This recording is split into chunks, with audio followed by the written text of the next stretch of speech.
The day before Thanksgiving in 1971, a man identifying himself as Dan Cooper bought a plane ticket from Portland to Seattle. He hijacked the plane, claiming he had a bomb in his briefcase and demanded $200,000 and 4 parachutes. He jumped out of the plane with the money and the bomb somewhere over the Pacific Northwest, never to be seen again. The FBI claims to have investigated over 1,000 people, including dozens of deathbed confessions. In 2016, 45 years after the hijacking, the FBI suspended its investigation of the case. While the FBI is no longer looking for DB Cooper, there is a community of people who are trying to solve the case on their own. Welcome to the Cooper Vortex. This episode is over 2 hours long, and it still wasn't nearly long enough to cover all there is to talk about.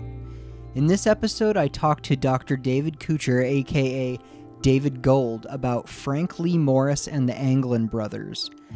Dave is the author of My Dance with the Zodiac Killer, Stalked by a Psycho Killer for 30 Years, Volume 1. In his book, he tells us all about his encounters with Frank Morris. If these names sound familiar, it's because Frank Morris and the Anglin brothers, John and Clarence, were the ones that escaped from Alcatraz in June of 1962. According to Dave, they are responsible for some of the most famous crimes in American history, such as the Zodiac killings, Black Dahlia, Texarkana Moonlight murders, John Benet Ramsey, and the hijacking of Northwest Orient Flight 305. Yes, Frank Morris is DB Cooper. Dave knows it was Frank Morris behind it all because he heard it firsthand. This story is mind-blowing, so be prepared for this episode with my good friend, Dr. David Coutcher.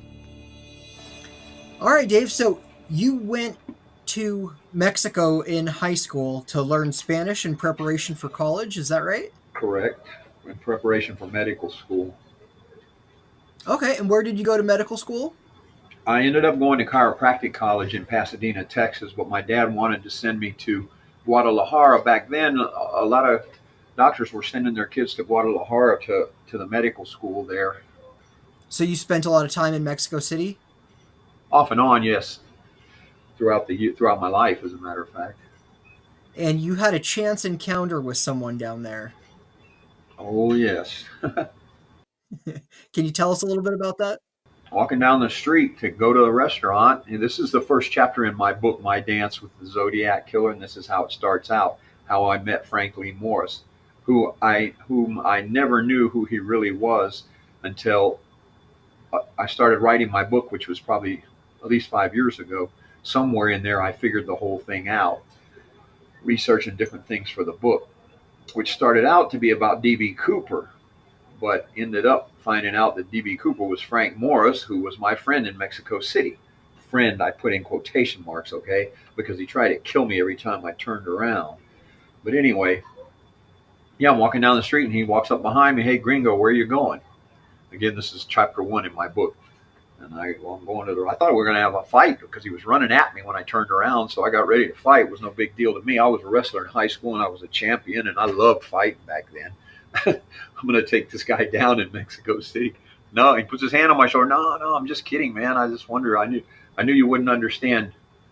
I knew that you would probably like to hear someone speak in English because nobody around here that speaks English. Again, this is how chapter 1 starts out in my book. I'm telling you that story that happened back then.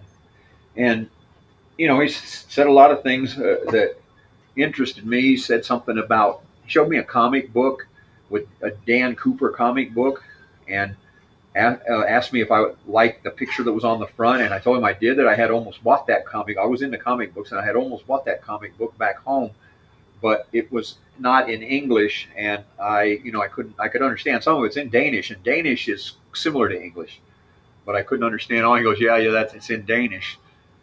And he said, no, I was just wondering if you liked the idea of this guy, jumping out of the airplane and all that. And I'm like, yeah. I'm wondering, why is he asking me this, right?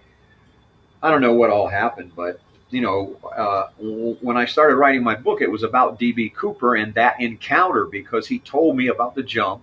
I had got the timelines mixed up, I think, when I wrote the book, because I thought he told me all of this after the jump, and it wasn't. It was before, because I do know that he told me that he planned that jump for 1 full year before he did it. Yeah, he planned that jump for a year, and he was telling me about it before it actually happened. And I went back home. I talked to the police about it, and at the time I was trying to get on the police department because I was interested very much in becoming a policeman, but I was too young at the time. But they would come around where I worked, and we would talk about it, and I explained to them about this guy, and they go, "Man, I think you met the Zodiac Killer." And I go, "You know something? He kept saying stuff about Zodiac."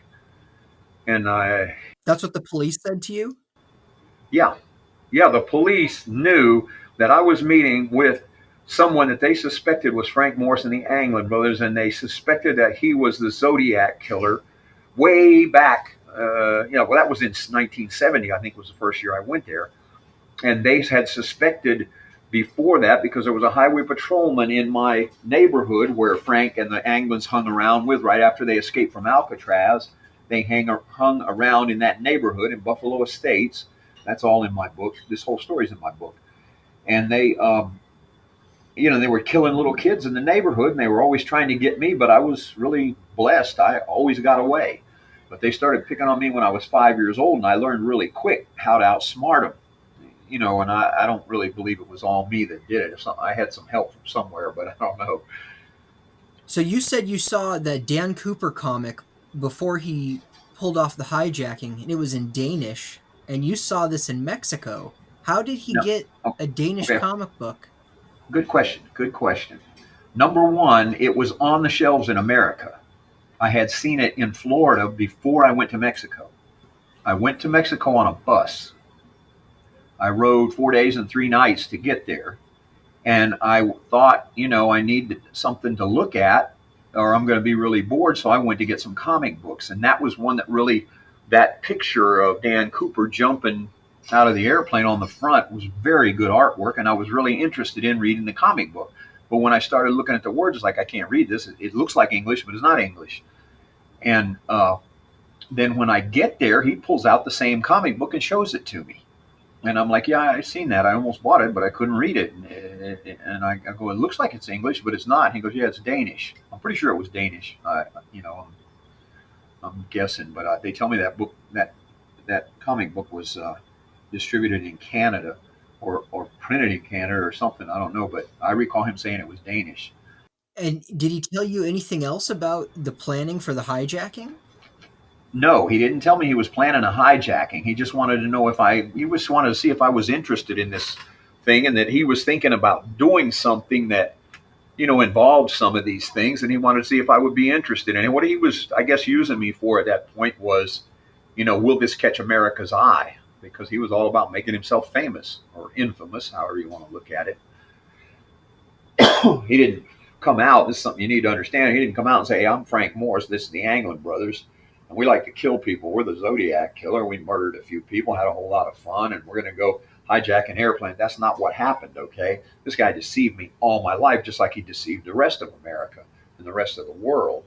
I can't believe that I fell for it, but there were a lot of traumatic events in there where he tried to kill me, and I think I was shutting a lot of it out because of that.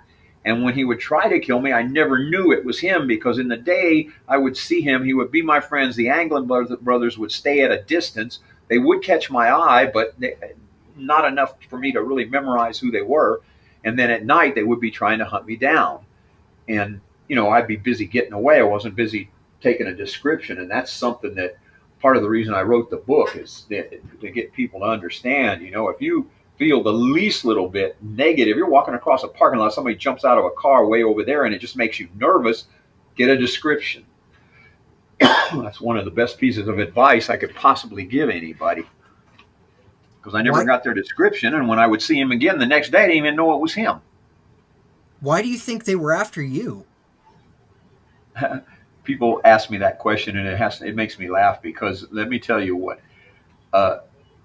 what's the best way to say this? Why does a serial killer pick a certain victim? One simple reason, because they're there. All right. may sound like a joke, but in a way it is, but in a way it's not, because they, you know, when a guy walks out on the street and says, I'm going to kill somebody, and he starts looking around. Well, I just happened to be there. Well, it started when I was 5 years old and they couldn't get me. So now, once he would figure out who I was, because I knew him for a while there in Mexico City before he figured out that I was the kid from when I was 5 years old that he had tried to attack. So then it would become a little bit more of an obsession. You're that kid? We got to get this guy now. Then they would start trailing me. But before that, it was really just a thing of wild coincidences. Okay, why did I end up the kid who lived on Minnehaha Street in Tampa, Florida, which there's a chapter on that in my book, and I got to write a whole book about that part of it, because there's so many different attacks in there and different things that I would think would help people understand this wild serial killer thing. But why would this guy end up chasing me right before this was right before the Anglins ended up in prison for that bank robbery in Alabama, which, by the way, they were at my house talking to me about it before they went.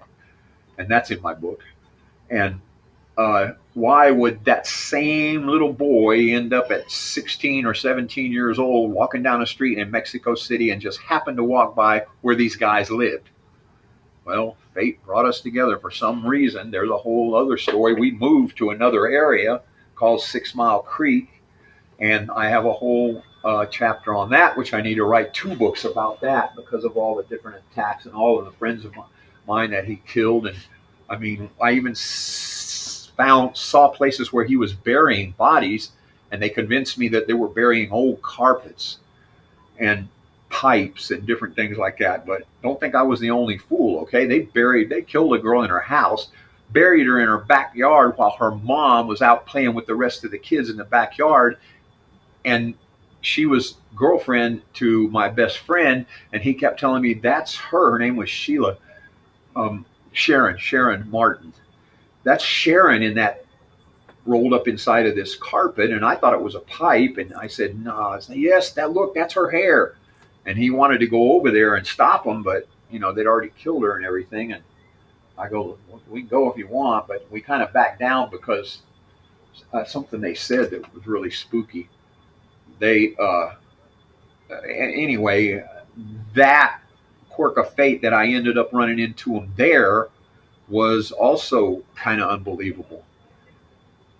So let's see, those 3 places. And then after that, once they knew enough about me and where I lived in Mexico City, then they started following me.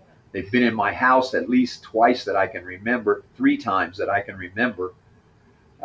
Tried to kill my mom. We got lucky. My dad drove up, and John Anglin, he was the guy that usually did everything. He got scared and ran. And they came into my house one time. I was asleep in bed, and I woke up, and there was John Anglin bending over my bedside table about 1 foot from getting his hand on my gun. And I got the gun first, and he ran out the door. One time I was in the living room playing guitar, and I look up, and there's John Anglin standing in the hallway with murder in his eyes. And I had a gun there, and I looked at the guns, and he looked at the guns, and I said, you don't get any smart ideas because you don't know which one's loaded, and I do. And he started coming at me, and I go, you know what, I'm going to show you which one's loaded, barrel first. And I grabbed a rifle, an M1 carbine from, I think, World War II or whatever, and I put it on him, and he took off running. And I'm going on and on and on here about these crazy guys, and if you want to hit some important points, you need to start asking questions, because I can tell stories all day long. They attacked me so many times. I can't believe that I never, either I just wasn't getting a description, or I didn't want to accept that it was the same people all the time. That to me, all my life, they were just strange events that happened to me, and who knows who that nut was. But once I started writing my book, I started looking at the pictures of the prison pictures of Frank Morris and the Anglin brothers. And Frank Morris didn't come in. He didn't tune in, because when I knew him, he looked like, when I knew him when he was little, he looked like Frank Morris, but a young Frank Morris, and I was too little to really remember. John Anglin has a very characteristic jaw. I remember that all my life. I remember the first time I saw it. But as I said, I never put it together that it was the same guy until I started writing my book and looking at those pictures. I'm going, wait a minute, that's the guy. Wait a minute, there were more guys with him. There was two of them. And I'd study and find things, and then all of a sudden, wait a minute, there was three. And then after a while, the picture really started coming clear, and the identities that were in the back of my memory started coming forward from looking at the pictures. And I concluded, wow, man, Frank Morris and the Anglin brothers, they tried to kill me in Mexico City. They showed up at the wrestling. I was a professional wrestler. Later on in life, I went back there to wrestle, and they showed up at the wrestling matches wearing Zodiac Killer masks. That's wild. I know. You might say, well, how did they get by with that? Well, people in Mexico City kind of knew about the Zodiac Killer, kind of didn't. But it's a big deal in Mexico City for the people, the fans, to buy wrestlers masks for their kids, because most of the wrestlers are masked down there. And so you go in a wrestling match, there's all these kids wearing wrestling masks. So these guys sitting back there with masks on weren't really out of place. And they didn't see the Zodiac Killer mask made out of a paper grocery bag. And Frank sewed this black cloth on it, and then did all the other things to it. But when they did this down there with me, they didn't put the black cloth on. They just wore the grocery bags, cut holes in them, and wore the grocery bags on their head. And when I would look over at them, they would throw their arms up and start shaking them like, yeah, you're looking at us, but we're looking at you. That's terrifying. Oh yeah, this could have been very terrifying. Although I was so damn angry, all I wanted to do was go outside and kill them, because they told me, the promoter said that they had got the word off the street that these guys were planning on killing me that night. Another wrestler who was a female serial killer and was friends of theirs, and I have a video on this on YouTube, the Dama de Silencio, the Lady of Silence, she told me, and they're going to kill you. And she didn't talk much. She had a nephew who I think it was a wrestler also, and he did all the talking. And he goes, yeah, she says they're going to kill you. And I look at her, and she just looked back at me and made an X. You have to watch my video on that on YouTube. It's really clears the whole thing up. She ended up getting arrested got 790 years for killing, I don't know how many women, but she killed a lot more than what they thought. Same way with Frank Morris and the Anglin brothers. I estimate these guys killed probably 25,000 people at least. 25,000?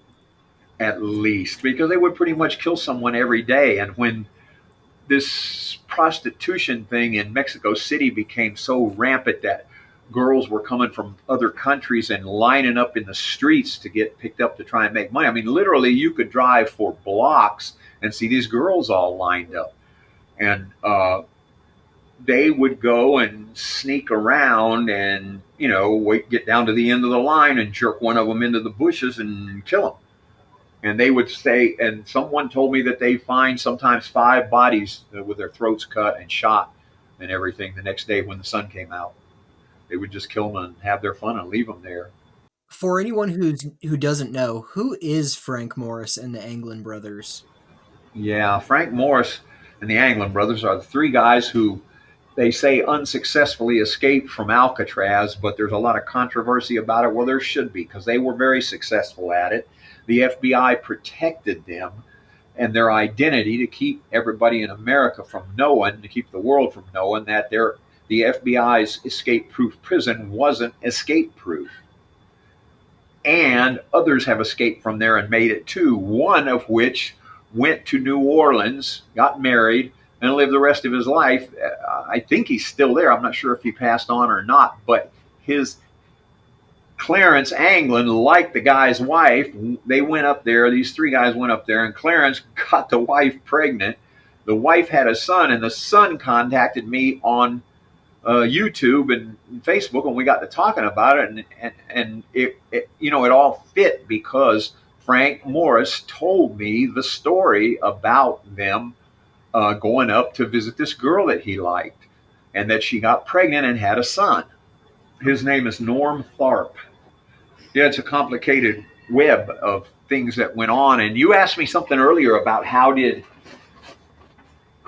what was it you asked me about that the book, uh, timing, I'm not sure what it was, but the comic book thing.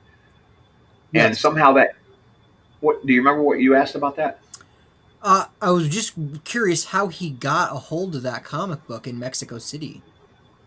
You could get comic books in Mexico City, but he may have brought it from America because they were for sale in America. And that's the part that I didn't finish telling you that I'm glad we brought it back up. You know that Earl Van Best got blamed for being the Zodiac Killer? Mm-hmm. Okay. Earl Van Best was a book salesman, a used book salesman, who would travel to Mexico City and meet with Frank Morris. There's a chapter in my book about this because Frank wanted me to meet him because he said that he could help me bring things back and forth across the border that Frank could use to make money with. But I think what Frank wanted me to bring him was drugs. And I think that's what one of the things that Earl was bringing him was drugs. And then he'd get a few books so he'd have something to read. But in the process, he learned enough about this book thing from Van Best. He called him Van. He learned enough from him to actually end up publishing his own book. It's called Ha Ha Ha. I have the book. The book says there's clues in there that will tell you where the D.B. Cooper money is buried. Well, it didn't say it was buried. He said he'll tell you where it's at. Well, I know where it's at, and it's buried. And there's no clues in the book. Frank told me there's no clues in the book, but there's clues to his identity all over the outside cover of the book. And I studied all of that, and I found everything that he told me about. But right now, I can't find my book. I put it away somewhere. I can't remember where. Frank Morris. Frank Morris wrote "Ha Ha Ha." Wrote the book called Ha Ha Ha. The and listen to this. And I think I have a video on this. Are you familiar with the note that Frank Morris and the Anglin brothers wrote to the warden of Alcatraz when they escaped? Yes. Yeah, I've watched almost Okay. all of your videos. Okay, good. And you read the book too, right? I did. I just finished it a couple days ago. Great. Okay, then I tell you in there that the note that Frank Morris and the Anglin brothers wrote to the warden of Alcatraz after they escaped, which was verified that it was their writing, said, "Ha ha ha, we made it," and it had each one of their signatures on there. Now, ha ha ha, we made it. And he wrote a book called Ha Ha Ha. Do you get it? Yes. Okay, Frank told me, he showed me the book. I wrote this book. And how does a guy like you write a book? Well, there it is. You're holding it in your hand. It says written by D.B. Cooper. And he'd already told me that he did that D.B. Cooper jump. He didn't say, as you know, I put it in my book. He didn't say I was D.B. Cooper. He told me this great adventurous story that kept a 17-year-old boy that I was interested in jumping out of an airplane and that kind of thing. And, he talked around who he was and the fact that it was a hijacking. I never really figured that out until I started writing the book. But the point I was getting at with Earl Van Best, Van would come down in a van, which is why Frank called him Van. That's what he told me. And he would meet with him, and who knows what they would do. But he wanted me to meet with him. You probably know because you read it. I have a whole chapter on it in my book. Yep. And if it is in the book, right? Yeah. Yeah, he called him Van and everything. See, I had to delete about 5 chapters from my book because when I got it done writing it, they told me it's too long. So sometimes I can't remember what's in there and what's not. Although I have the book in front of me, I can look it up. Well, the book says volume 1 on it, and you said you plan at least 4 more volumes to it, right? Exactly. Yeah, it would take at least 4. I'm thinking 5 now because as time goes on, I keep remembering more and more things about these guys. That's for the future, when I get out of debt and the book starts selling, and I can actually sit down and take some time to bring back all the memories and write all the stories. The next few books are just going to be really loaded with attacks and attacks and attacks, and I'm not sure how interesting that's going to be to people. If they hadn't read the first book, because the attacks connect together all of the things that happened in the first book. And if they try to read the second one without the first one, it's just going to be a bunch of attacks. Right. And escapes. Earl Van Best was interesting how he got, blamed for this. And as you know, you already read it in my book, he was the guy that mailed all the letters for Frank to the press. Excuse me. Frank would go kill somebody, go back to Mexico City, write a letter about it, and Earl would meet him down there, and he would he tried to do this with me. He tried to give me he tried to give me the Mary Pilker Christmas card, and I wouldn't take it. That's why it was mailed so late. He, I think, was 4 years after the murder before he mailed it. Handed it to me in a sandwich bag and told me, don't touch it. Just open the sandwich bag and dump it in a mailbox. And I told him, I said, I'm not going to dump anything in a mailbox if I don't know what it is. And you telling me not to touch it, well, that's weird, And he got really angry, and I had touched the card the day before, and I told him, is this the same card I touched yesterday that you told me not to touch? And he, and that complication just made me say, I'm not going to do it. I almost became the person who mailed the Mary Pilker Christmas card with my fingerprints on it. Speaking the of FBI. Oh, go ahead. I'm sorry. Go ahead. Oh, no, I was just going to say, if the FBI wants to prove whether or not I'm telling the truth, all they got to do is test for my DNA and my fingerprints on the Mary Pilker Christmas card, because they're there. Frank claimed he cleaned them off, but I don't think so. I think he wanted to implicate me just like he implicated Van. That was his thing, was to implicate whoever would be friends with him and help him out. Did you tell the FBI about this, that they should be able to find your fingerprints on it? I haven't. That's a big timeline issue there. The police, when I was talking to the police about this whole thing, this is the problem, that nothing ever got done because they could not get the FBI involved. The FBI would tell them, leave the case alone. The FBI knew that these guys were the Zodiac Killer, that they were murdering people, and they didn't care. You read that in my book. That's in my book. And there's the statement that Frank told me where he said, the FBI, J. Edgar Hoover, put us in the population control business. And I didn't understand what it meant. Population control? What are you talking about? Well, yeah, he was killing people. And the FBI were turning their backs on it. So you asked me if I told the FBI.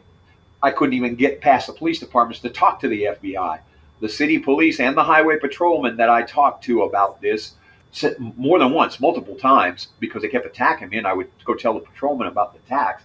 And he said, there's just nothing I can do because we cannot get the FBI to help us. And why? And he goes, well, it's something political.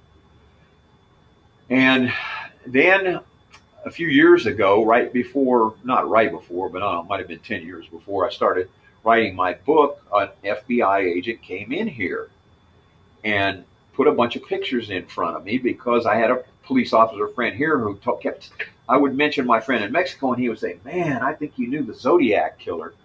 And every time I would say something about the guy, he'd go, Zodiac Killer, Zodiac Killer. And he finally said, do you want me to send an FBI agent in here to talk to you about that? And I go, yeah, sure. The guy comes in and he puts some pictures down of all these pictures of Frank Morris and the Anglin brothers, and mostly pictures of, the Zodiac Killer drawings, the D.B. Cooper drawings, the whatever they had, and Frank Morris. And he said, does any of these guys look like the guy you knew in Mexico City? And I picked out the picture of D.B. Cooper because Frank had facial surgery to look like D.B. Cooper. And his picture changed after that, So if you look at the older drawings of the Zodiac Killer, they resemble old Frank. And over the years, over time, they start resembling more and more D.B. Cooper because I think he had the surgery over a period of years. What surgery did he have? Facial surgery to change the way he looked, so that I'll give you his exact words, because I said, what, you're talking about this facial surgery to this guy? And he didn't say he did it. He said, if a person wanted to hide their identity, all they'd have to do is take in their cheeks a little bit. Remember, that's in the book, I think. Take in their cheeks, they could do this, they could do that. And he was basically telling me what surgeries they did on his face. trim down the nose, some different things. And I'm like, well, why would somebody want to do that? And he goes, well, you get on a damn airplane when people are looking for you, you don't want them to know who you are. That's the way he would talk because he was always, in anger mode. And then after you picked out the sketch of DB Cooper, what did the FBI have to say? He goes, well, we suspect that this guy over here, and he shows me a picture of Frank Morris, which is from long ago, is this guy. And I go, yeah, but they don't look anything alike. And he goes, yeah, that's part of the problem. Do you recognize any of these others? And I go, yeah, they look kind of like him, but not as much as this guy does. And so the sketches from these earlier murders, I guess, were made before he did the D.B. Cooper jump in the 60s, late 60s. And then at the end of the late 60s, he changed his identity through facial surgery so that he could do the D.B. Cooper thing, and he was hiding out in Mexico City. One time, you may remember, one time I went to his house and I called him Cooper because I was just thought he kept telling me about the D.B. Cooper jump. And he goes, don't ever call me that. I'm like, why? You just said that it wasn't you, blah, blah, blah, whatever. But, my point is, you asked about had I ever told the FBI. Well, that's the extent of it there. The FBI never looked into it again, but they told me, you need to watch out. If this guy's still alive, he's going to be looking for you. And we suspect, if he's a serial killer, and then he told me this will probably never be solved, and the best thing you could do is write a book about it. Every police officer I knew told me to write a book about it. So that's why I started writing the book finally after this late in age. And when you were talking to him back then, you didn't even know who it was. Exactly. I didn't know who it was. I didn't put the pieces to the puzzle together until I started writing the book, because every day I was on the internet. The internet thing started out casual.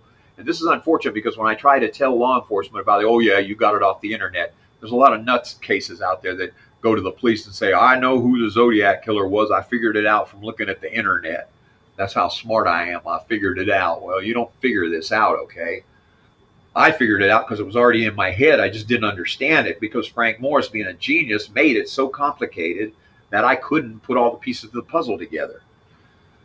And interestingly enough, I put them together after he's already gone.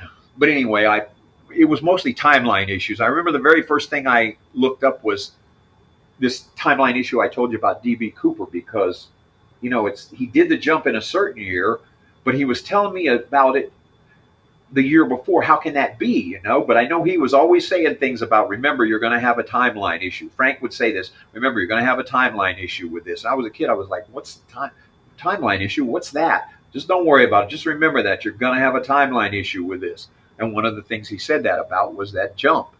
He goes, you're going to get it all confused when it comes time for you to figure it out, if you ever do. And I'm like, what is he talking about? But being a profound statement like that, I guess it just stayed in my mind. So I'm looking up a timeline issue and I'm finding different things. And I'm starting to get some timelines together to write my book about D.B. Cooper, and I'm getting the chapters, I'm probably on chapter 2 or 3, but this Zodiac thing keeps popping up that he talked about, and he was always telling me, you need to be careful. I don't want you out on the streets by yourself. You're going to get yourself killed. Somebody's going to walk up behind you and shoot you in the back.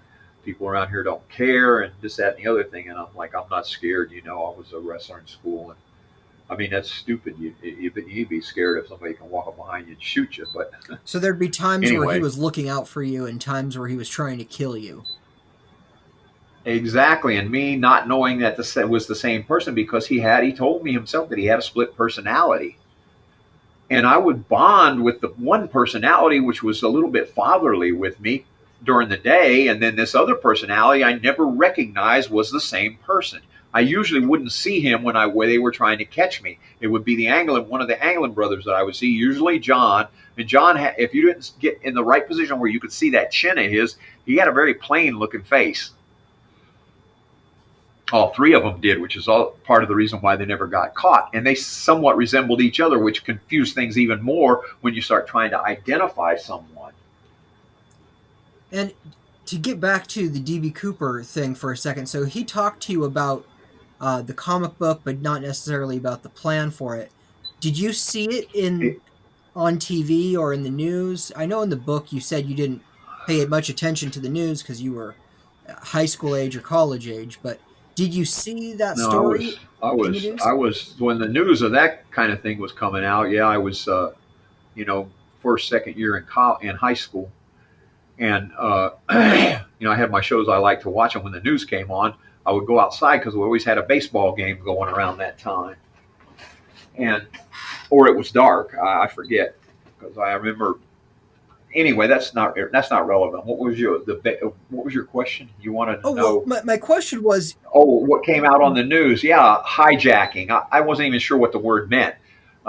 You know, a guy jumps out of the an airplane with a sack of money. That's about the only thing that I really remember about it. And of course, they said he called himself DB Cooper, but I'm not going to remember a name like that young and everything, and not really focusing on the news.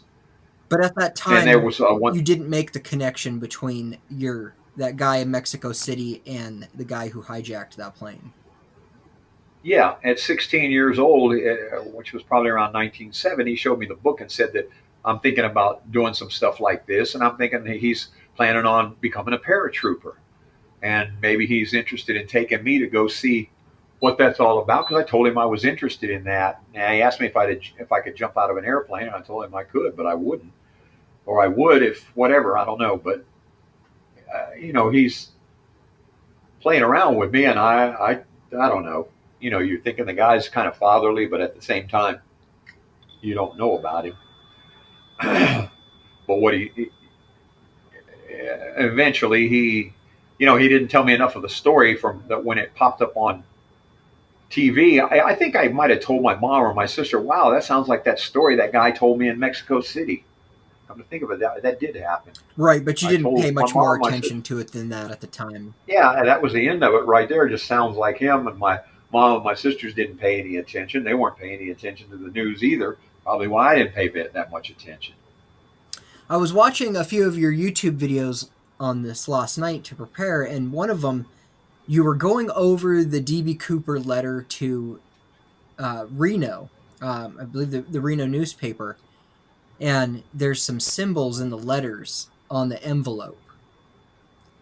And you were able to link that to the zodiac symbols. Oh yeah, there's a lot, and I've linked so much more. I could go back and do every one of those letters over again and show you twice as many new links that I overlooked from before. And when he told me, and again, the links that I'm showing you on there are things that he showed me in Mexico City. He would put those letters in front of me and explain to me in a way where he figured I knew just enough, but not enough to understand. You know, like see this letter right here, that B that's a number 13, and if you turn it over, it's an M with a line under it. That M with a line under it, Morris, and I'm very important. They had to underline my name, okay?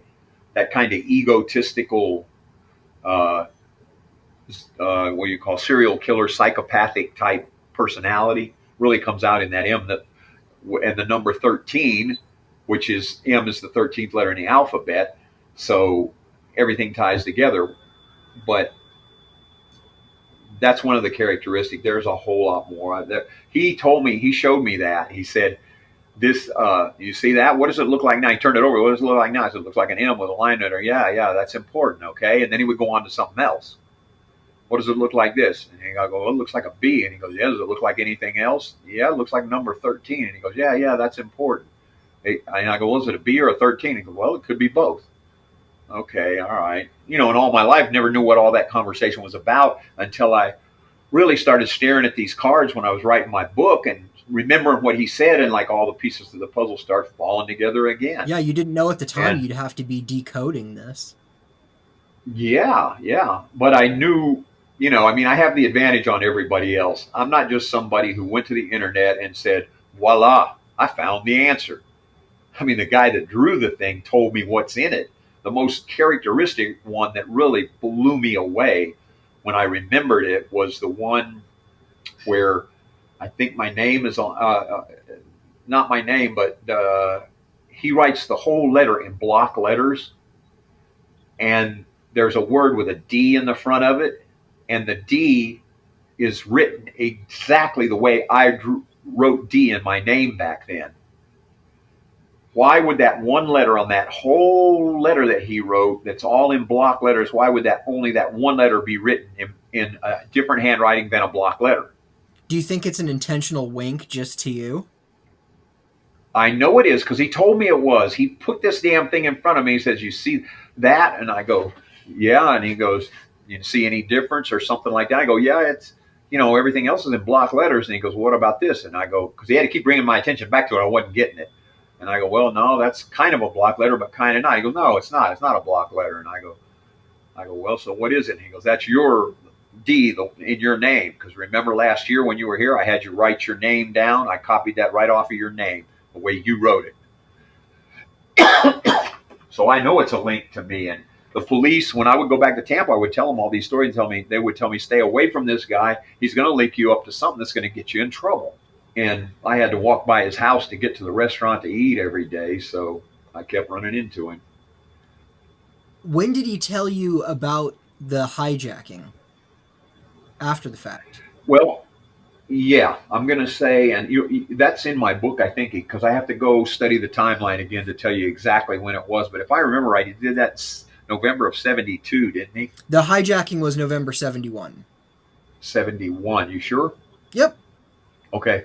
Then yeah, that fits because I graduated from high school in 71. I saw him in the summer of 71, and he talked about the DB Cooper thing then. He jumped in November. So it was the next year in the summer, I went down there again on vacation. The previous 2 summers I'd been there studying Spanish.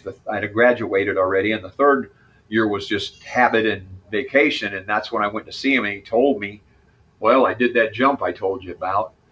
And I go, "I didn't even hardly remember it, And he started explaining. Okay, so what's it like jumping out of an airplane? And we went talking about things like that. And he told me about crashing into the trees and about them finding buried money and why the money was burned and all that. That's all in my book. So I'm going to say that it was in November 72 they did the jump, and it would have been around June, July, August, summer of 73 when he told me about it. No, you said he jumped in 71, so it would have been summer of 72 when he told me about it, which was the summer before I joined the Air Force. In October of 72, I joined the Air Force. And in that summer, he followed me back to Tampa and was trying to kill me there at my place of business, and ended up kidnapping a lady that worked there. I think that's in my book too. And they killed her and buried her, and she's still buried behind that Dairy Queen. I did a video on it, but they have this new LiDAR now that they can fly a drone over and find bodies that are buried out there. I need to get them to do some finding because I know where there's a lot of bodies buried. But you know what Frank said about it? He said, "You ever want to bury something that, he didn't tell me it was bodies, but you want to bury something that people aren't going to find it, you bury it somewhere where they're going to build a building." And I go, "Why do you say that?" And he goes, "Well, unless whatever you buried is worth a lot of money. If it's worth a lot of money, they're not going to tell anybody because they're going to keep it. And if it's not worth a lot of money, they're going to hide it because they don't want the police to come out there and say, 'Hey, what is this? What happened?' Because they don't want the subcontractors do not want to hold up the contractors because they've already exchanged lots of money on building this building. So they're just going to bury it and build the building." Have you told the police where these bodies are? No, because that is another thing that I've just figured out recently since writing the book, and I haven't had any contact with law enforcement since then, except when I went up there to Lake Tahoe and found Donna Lass's grave. I tried to talk to law enforcement there, but they didn't want to listen. They just thought I was another computer nut who thinks he figured everything out. And I haven't come up with a way to talk to police about these buried bodies. Most of them are in Tampa, Florida, and I'm in Texas. So I have to do it when I'm home on vacation. I haven't been in a while, but I have friends who were, retired policemen, and tried to get them to help me. But I really think these guys knew, because one of them was a lieutenant. I think he knew back then what was going on with me and these three guys, and the FBI had already told him to stay out of it, so he's still trying to stay out of it. This ever coming to a head, may be difficult. It may just be my story because, you know, if I shook hands with this girl before they killed her, she's going to have my DNA in her hand, Right. you know? And I know I shook the girl's hand, the one girl, because she was my best friend's girlfriend, but I don't remember if it was the same day. It could have been another day, you know, and you hand stuff back and forth to each other. I don't know. So, you know, I don't know when I'll be able to find someone in law enforcement that could say that's got to be right. The officer that I dealt with in Tampa back in the 60s, the early 70s, you know, I searched and searched for this guy. First, he's a real good guy, too. I searched for him for so long. Really embarrasses me because I find out he was a member of the same lodge that me and my uncle and my father were members of, and I didn't even know it. He ended up being the Grand Master or whatever of the Shriners there, and then you know, I couldn't find him, and I finally, I don't know, I guess I just decided to look in obituaries just in case, you know, because I know he's getting up there in age, and he died 2 years ago. This is a guy who could have verified all of my links and everything because he's the guy that I told the story to when I came back. He's the guy that he had me draw the gun sight that Frank drew one of his gun sights for me. He spent a lot of time on it. He copied a hood ornament on a Mercedes Benz. He told me, take this back and give it to your friend. The officer's name was W.D. Brown.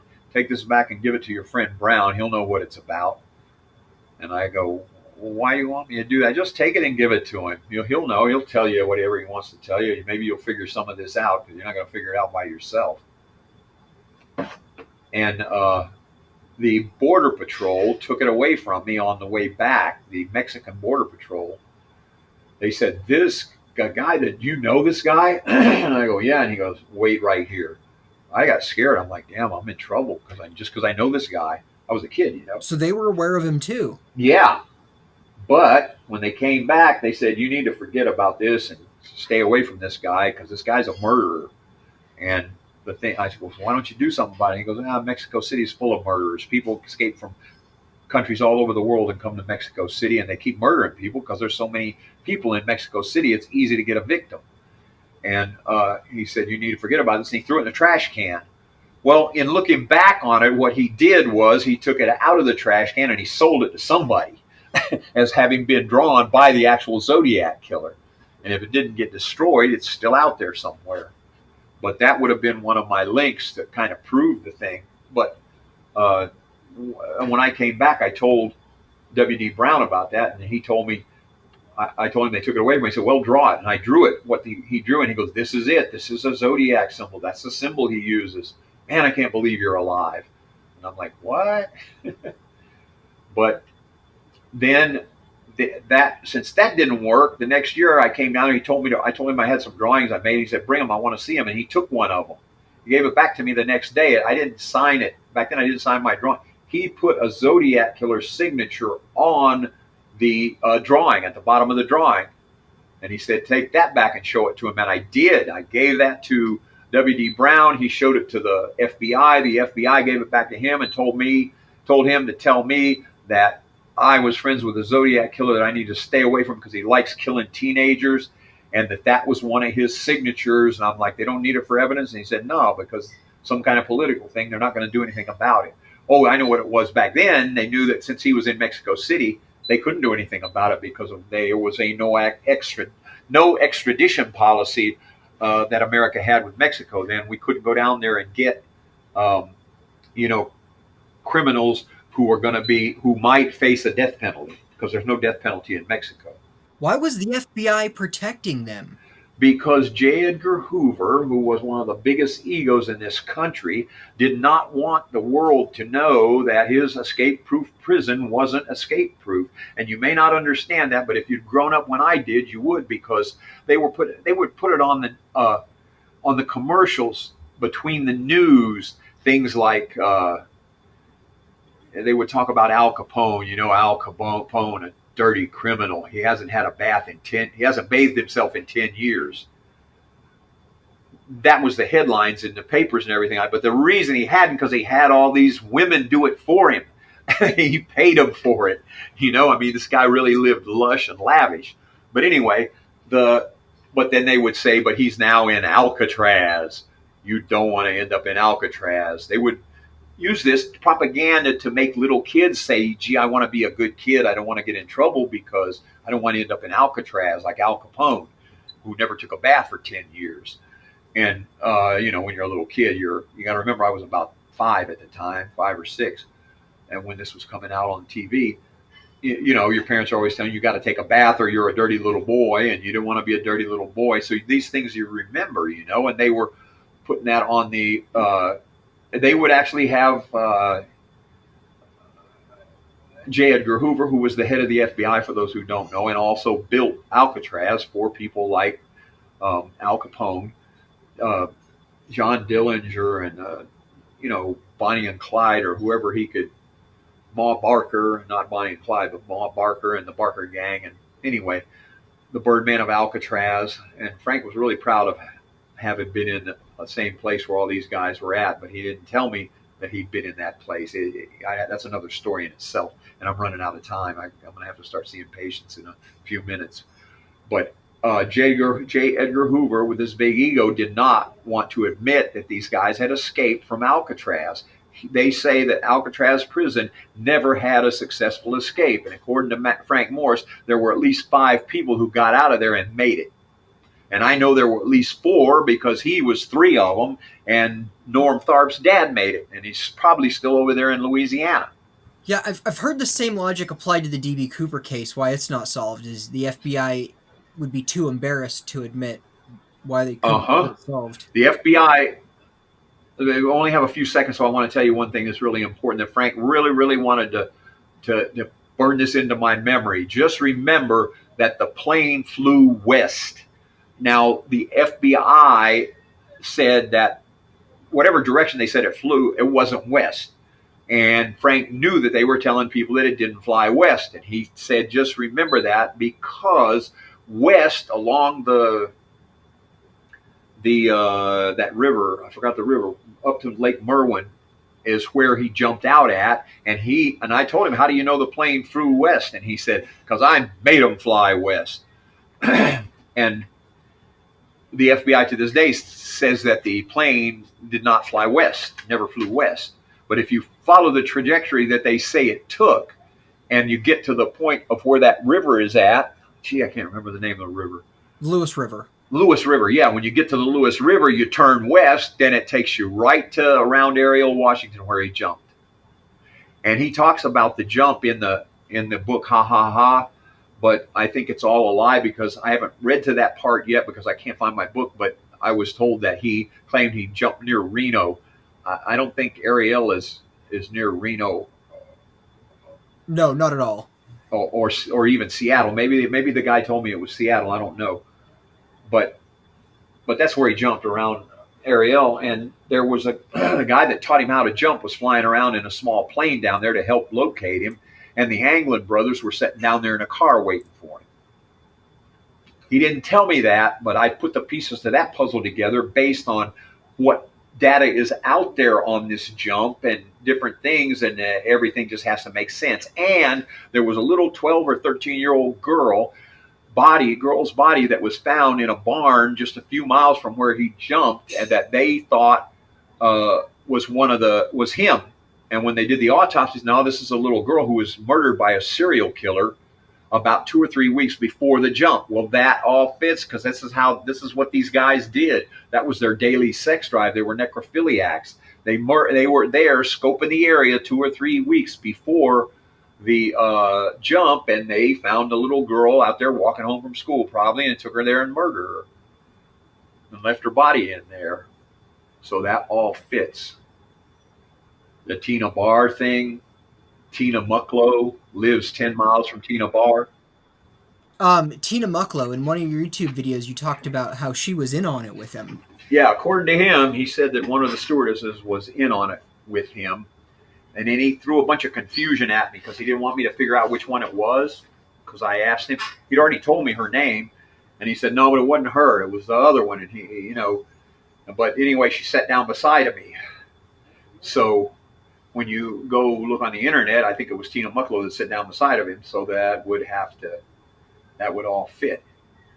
She, and it also makes sense because I don't know if you know it or not, but Tina Mucklow gave one statement to the police and would never talk to anyone again about it. Why would that be? It seems suspicious. Yeah. And according to Frank, and I believe I found it somewhere else, she had a brother or a cousin who worked for the FBI. I don't know if he was a clerk or an actual agent, but he was supposed to have been in on it too. He helped them make sure that Ed Cossey got picked for the guy that would pack the chutes, because him and Frank were friends and had already pre-planned this thing. Ed Cossey got killed in his house back in 2013, I believe it was. He was beat to death in his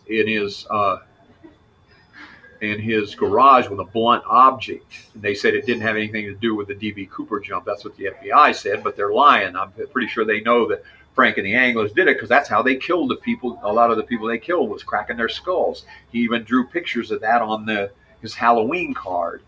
And so Earl Cossey was in on it, and Frank Morris ended up murdering him?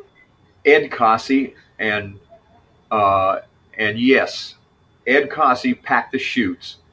I think that everybody knew that, and I'm saying Ed, I'm sure his name's Ed because I always get Ed Cossey and Earl Van Best mixed up, okay? The names. Ed was the guy that packed the chutes, and I think what it was that because places were a lot smaller back then, and he was the guy that would pack chutes in a case like that for the FBI. So they already knew. Frank already knew that the guy was going to be the one to do it. Frank took a couple of jump lessons, and I wish I could remember the gentleman's name that gave him the jump lessons. He was a guy who had a little bit of a record of being a criminal too. And there was a video on YouTube about him for a while, and they accused him of being the Zodiac Killer. And he pulls up in an airplane and sticks his head out and goes, "I'm not the Zodiac Killer." And he laughs. Or no, not Zodiac Killer, D.B. Cooper. "I'm not Z.B. Cooper." And he laughed. But you can see when he's laughing, he's looking out into space because he was thinking about Frank Morris. I think his name's Washington. I'm not sure. I can't remember. I've looked him up so many times, and I keep forgetting his name. I write it down somewhere, and I forget again. But he's the guy that taught Frank how to jump. And Frank said that he only went up a few times and that this guy was in on it too. He didn't say he was in on the hijacking. He said, well, the guy's, was I might have went up for a couple of jumps. I mean, I had a friend there that, and he kind of helped me with this thing. And I go, with what thing? He goes, oh, well, nothing, So that, that kind of thing stuck in my head, and I start putting it together. And he's telling me that this guy helped him do that jump. And then I find somewhere on the internet that there was a small plane flying around in the rain that night. Why would you fly a plane at night in the rain? Number one, you have to be a damn good pilot, which this guy was, because he was a pilot and a jump instructor. So he wasn't afraid because he probably had a chute on at the time. And if he had a problem, he could get out. But why would you be out there flying? And, of course, nobody's ever looked into proving whether or not he was flying that night. I'm sure he didn't file a flight plan. But anyway, all these people, I think, were planning on profiting from the money that Frank got. And I think Frank had the idea that if he did this right, they wouldn't have time to mark the bills. Or he picked the night, because it was Thanksgiving Eve, everybody would be at home with their family or whatever, and there would be no one there to mark the bills. And that's why they stalled him on the tarmac, so they could mark the bills. And he kept trying to hurry him up. And I think by the time he got the money, he already knew it was marked. What did he do with the money? He took the money with him. He jumped out of the airplane. The mentioned to me about the $5,000 that got burned and buried, which now they want to say it wasn't burned. It's natural rot. That really makes me mad. 45 years, the money was burned. Now all of a sudden it's rotten. Why would that change? Just people throw their own curveballs in the story, because they can't figure out why it really was burned. And I tell you what Frank told me, and I think it's in my book. You probably already read it. He said something about some money that was burned and that was he buried down there. And I'm like, what'd you bury it for? Well, you just bury it. What are you going to do? It's burned. I don't know. Change the subject type thing. Get my mind off of it. And then at some other date, we probably were talking about it again. And he said he was talking about how cold it was. And he said it was pretty stupid of him to jump out of an airplane when it was freezing outside and raining, and all he had on was a jacket and a pair of loafers. And I never forget him saying that once I started reading about him and going, this guy jumped out with a jacket and a pair of loafers. And I'm like, damn, that had to be that guy I know in Mexico City, because he told me that. And there's so many things I can tell you about this. Jeez. Let me answer that question before I go on to the next one. What was it that you asked me? Well, let me ask you a different question. Dave, sure. What do you think the reaction has been to your story in the Zodiac and DB Cooper communities?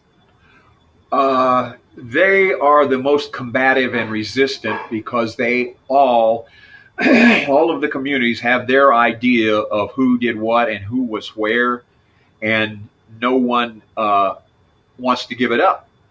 These same people who looked at the internet and decided, I know the answer, they don't want you to tell them that they're wrong. So when they start hearing the truth, they go nuts. One girl got on there's a thread, it's still on there. If you type in something about DB Cooper, Frank Morris, it'll come up, where they say it's a girl, I don't know. The name is Tahoe 27. And this person has, I think the Zodiac Killer site belonged to them. And I went on there to tell them about it. It's like, wow, I'm just writing this book and I just figured out that, who this guy was and everything. And they just started, I swear to God, I thought I was in a foxhole in Vietnam and I was getting overrun by Viet Cong. I was getting fired at from every angle. And I finally got mad and, got off the, dropped dead. Forget it. I just thought you guys might want to know the truth. There's no way that this and no way that that. Oh, man. But anyway, this person goes on and puts a thread on the internet. Like I said, if you type in Frank Morris Zodiac Killer, you'll get that Tahoe 27's thread where they say there's no way that Frank Morris could be the Zodiac Killer because, number one, his skin was too dark. Number two, he was too tall to fit the description. I mean, Frank Morris was too short to fit the description of DB Cooper, and Frank Morris's skin was too light. Now, I did a video on that. You've probably seen it. Yep. Where I tell you about Tahoe 27. Because I think it's interesting that you respond to trolls personally on the YouTube videos. Yeah. Well, I have to. And then that one especially, because that was one of the first trolls that ever attacked me when I first started writing the book. And I didn't know what to say because I didn't have enough information to understand what was really going on. I was just starting to figure it out. So they're attacking me and it wasn't just Tahoe 27. There was half a dozen people on that site that were just firing away at me with things that I'm like, I don't know. But, it was good because over the years, studying things and remembering things that Frank told me, and being the personality that I am, I had to come up with an answer to every one of those questions. And if it didn't fit, that was going to be the end of my story. Well, guess what? I got all the answers and they all fit. So it's actually good that happened. But I still don't like the fact that thread's out there. So I make a story about it to tell the truth. The Frank Morris was half Mexican, which Mexican people typically have dark skin. Frank, all he had to do was get out in the sun and he'd get really dark. Hispanic people stay dark for a long time. In general, most of them, and not all of them, because some people, like Guadalajara, there's blonde-haired, blue-eyed people in Guadalajara that probably can't even get out in the sun. But Frank wasn't one of those. And he was too tall. And I tell you about Frank saying that he threw some things out of the airplane. One of them was the bomb. He told me he threw it down he flushed it down the toilet. And somewhere in there he said he threw it in the lake, but I didn't hear exactly what he said because he would turn away from you and say something hoping you didn't hear him. he threw the bomb in the lake. That's why they've never found it, because they've never searched in Lake Merwin. Do you think And the bomb was real? Did he say anything about that? I don't think so, but I think he made it look real. He may have said something to me about that. Honestly, do not remember, and I haven't been able to remember whether or not it was real. But I'll be honest with you, knowing Frank, I don't think he'll ever tell anybody whether or not it was real. He wants them to think it was, just in case he has to do it again. And he did. And he had his Zodiac Killer bomb threats. He didn't want anybody to think that those weren't real. And then on your YouTube videos, you made a promise that you would give someone $50,000 if they could disprove your story. I'm up to 200,000 on that right now. 200,000. $200,000 I will give you tomorrow if you can prove that anything I'm telling you is not true. And people say, how can you do that if you're broke? I'm not broke. I'm deep in debt. But guess what? You can't prove something that happened to me didn't happen, okay? So I ain't worried about having to come up with the money. You want me to be honest with you? Why do you think this story isn't getting the attention that it obviously deserves? Just not hitting the right people. All it would really take is someone like Dr. Phil, who's reputable, to let me tell my story on there and say, you know what? This guy's telling the truth. From there, it would take off. But I can't get the exposure because I can't get to the right places in front of the right people, number one. And number two, this case is so old. There's a lot of people nowadays that aren't even interested. They don't care. Some people who were brought up during some of the time when some of these things happen are a little bit interested in it. It's almost what I'm concerned about. It's like if I told you, look, my grandfather knew Jack the Ripper and he knew who he was, and I start telling the story, people are like, yeah, so what? I don't want to hear that. You know what I mean? It's so old and it's not that interesting, but... Not that interesting. I mean, we're talking about The Escape from Alcatraz, Zodiac, D.B. Cooper. The Texarkana Moonlight murder, the Black Dahlia murder. There was the latest one that I've stumbled across was a black gentleman named, oh man, this is so terrible when I figured this out. I feel so sorry for this guy. Black shoe salesman, not shoe salesman, but shoe repairman, who had a little shoe shop in someplace in Louisiana where he repaired shoes. And Frank and the Anglins hung around Louisiana a lot. They robbed a lot of banks there, including tried to rob one that I was guarding one time when I was a police officer. But an armed security officer. But anyway, that's another story. But there's also a JFK connection, and then possibly John Benet Ramsey also. He killed John Benet Ramsey, Colonel Hogan, Bob Crane. They did that murder, and I would go to Mexico in the summers to visit, and he would tell me about it. But in a way, it would be like, did you hear what happened to Colonel Hogan? No, I didn't hear. Well, somebody killed him. I'm like, yeah, somebody. I think he's talking about the show, that somebody killed him on the show. I hadn't heard that he had been murdered. And he goes, well, yeah, they gave the guy a necklace and a few other things too. He deserved it because he was doing all those things with those women. He hated men and women, having any kind of affectionate relationship with each other. And I'm like, what the hell is he talking about?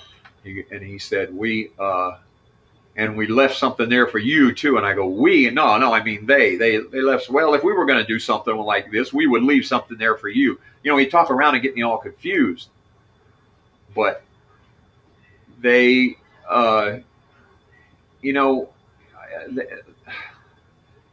it's hard to talk about because they left some things there that now mean something to me and didn't back then. But I don't want to talk about it. I don't think in a public forum. Someday we'll talk about it in private.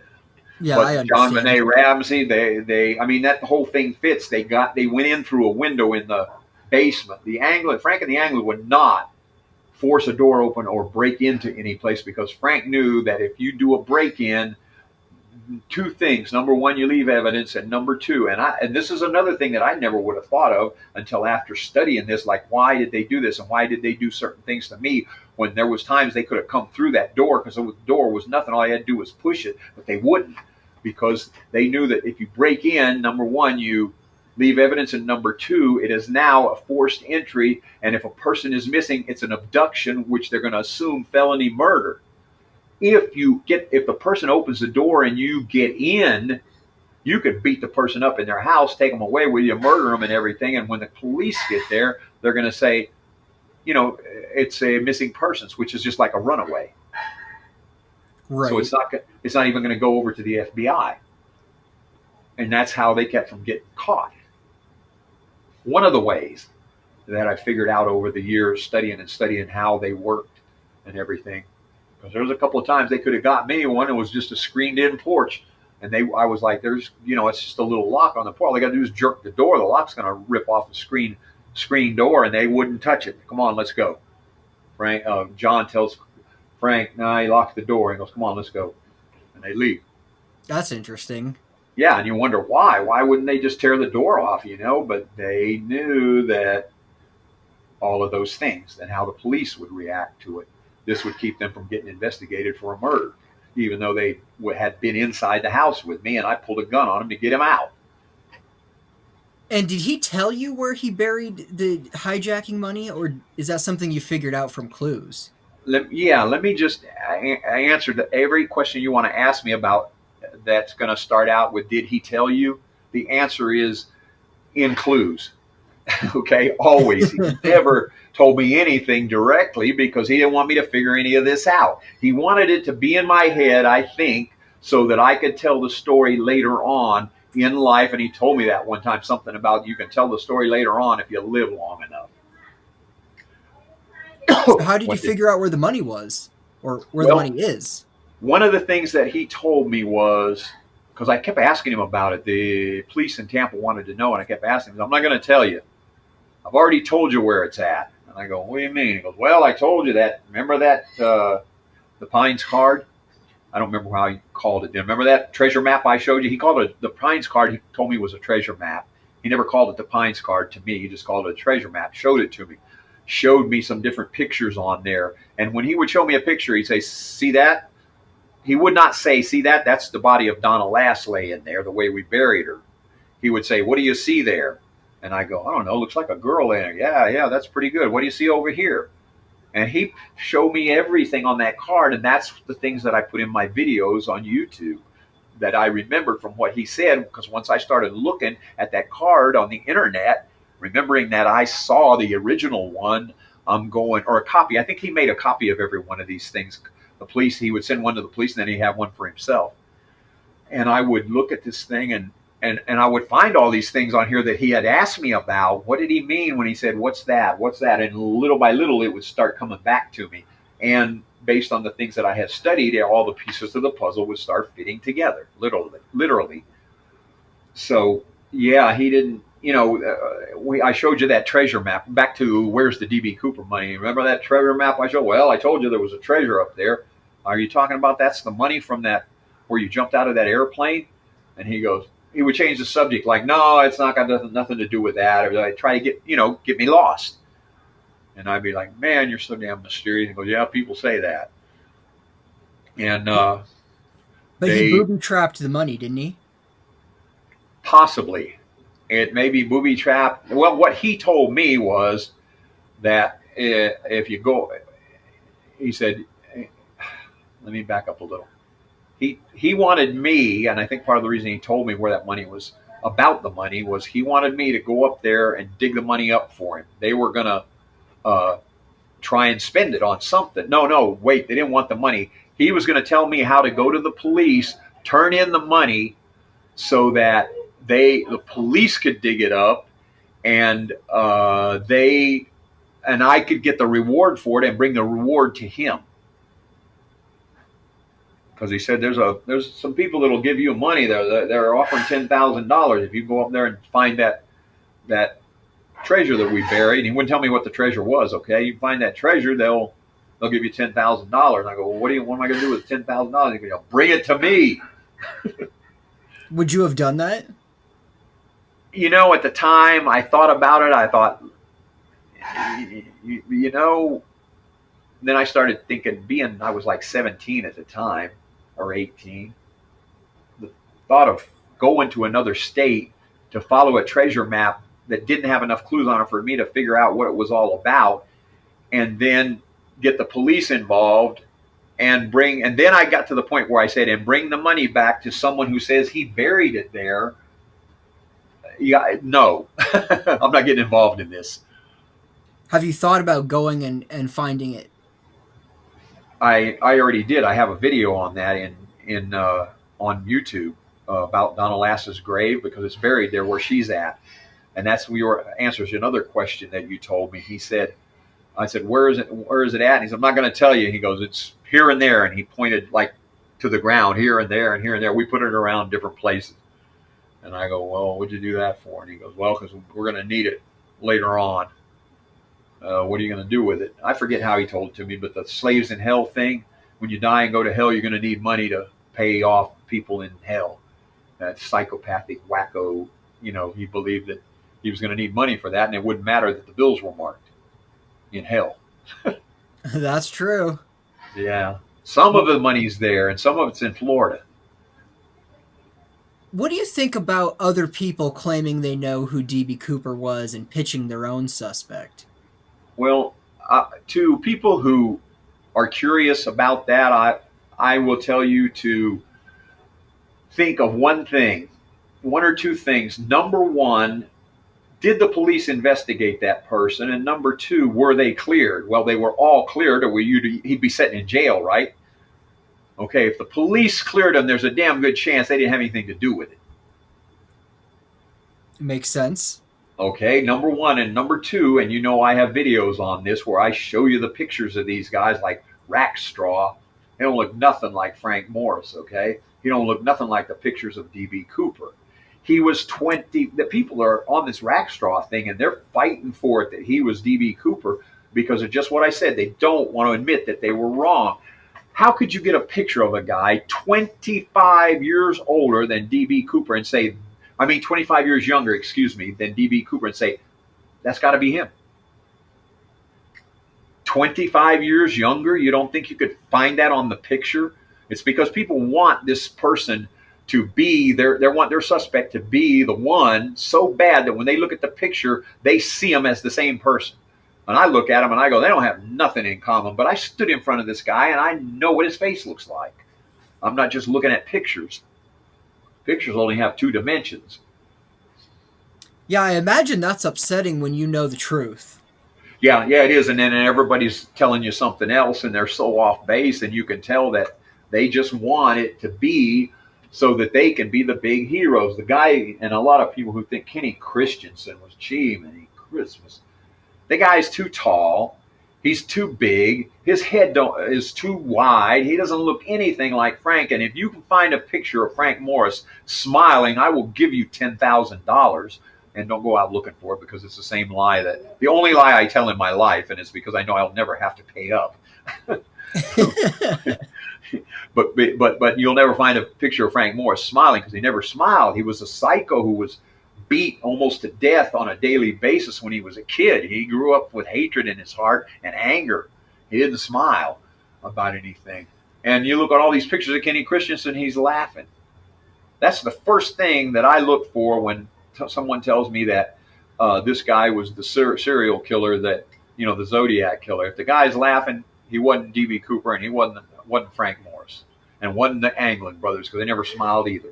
But to answer your question, that's the main thing that I say about these people. And yeah, it stresses me out, but you got to get over it. I'm telling my story for those who want to listen. It's not imperative to me that the world knows. I really want them to, because I think that if you understand my story, someday you may be walking across a parking lot, three guys may pop up out of nowhere, and you might say, this don't feel right. And you may turn around and go back inside and save your life. Whereas you may just walk on out there and end up in, these people that want to kill people can be out there in that parking lot every time you walk out there. You don't know. Nowadays, a little more difficult because they know there's cameras everywhere, but back then they weren't. They got a girl in a parking lot one time, and this took me I just put this together about a week ago. There was one time I was walking, got out of my car to go inside of a building. I think it was the courthouse, and there's a girl who got out of the car in front of me, and she was walking in front of me, and she had a really powerful New Jersey accent, and we're both headed for the elevator, of course, because we're going up in this building, whatever the building was. She keeps looking back and looking back and looking back. And all of a sudden she turns around and gets into this, I guess she took one of those self-defense courses. She gets into a stance and yells at me, "Back off, back off."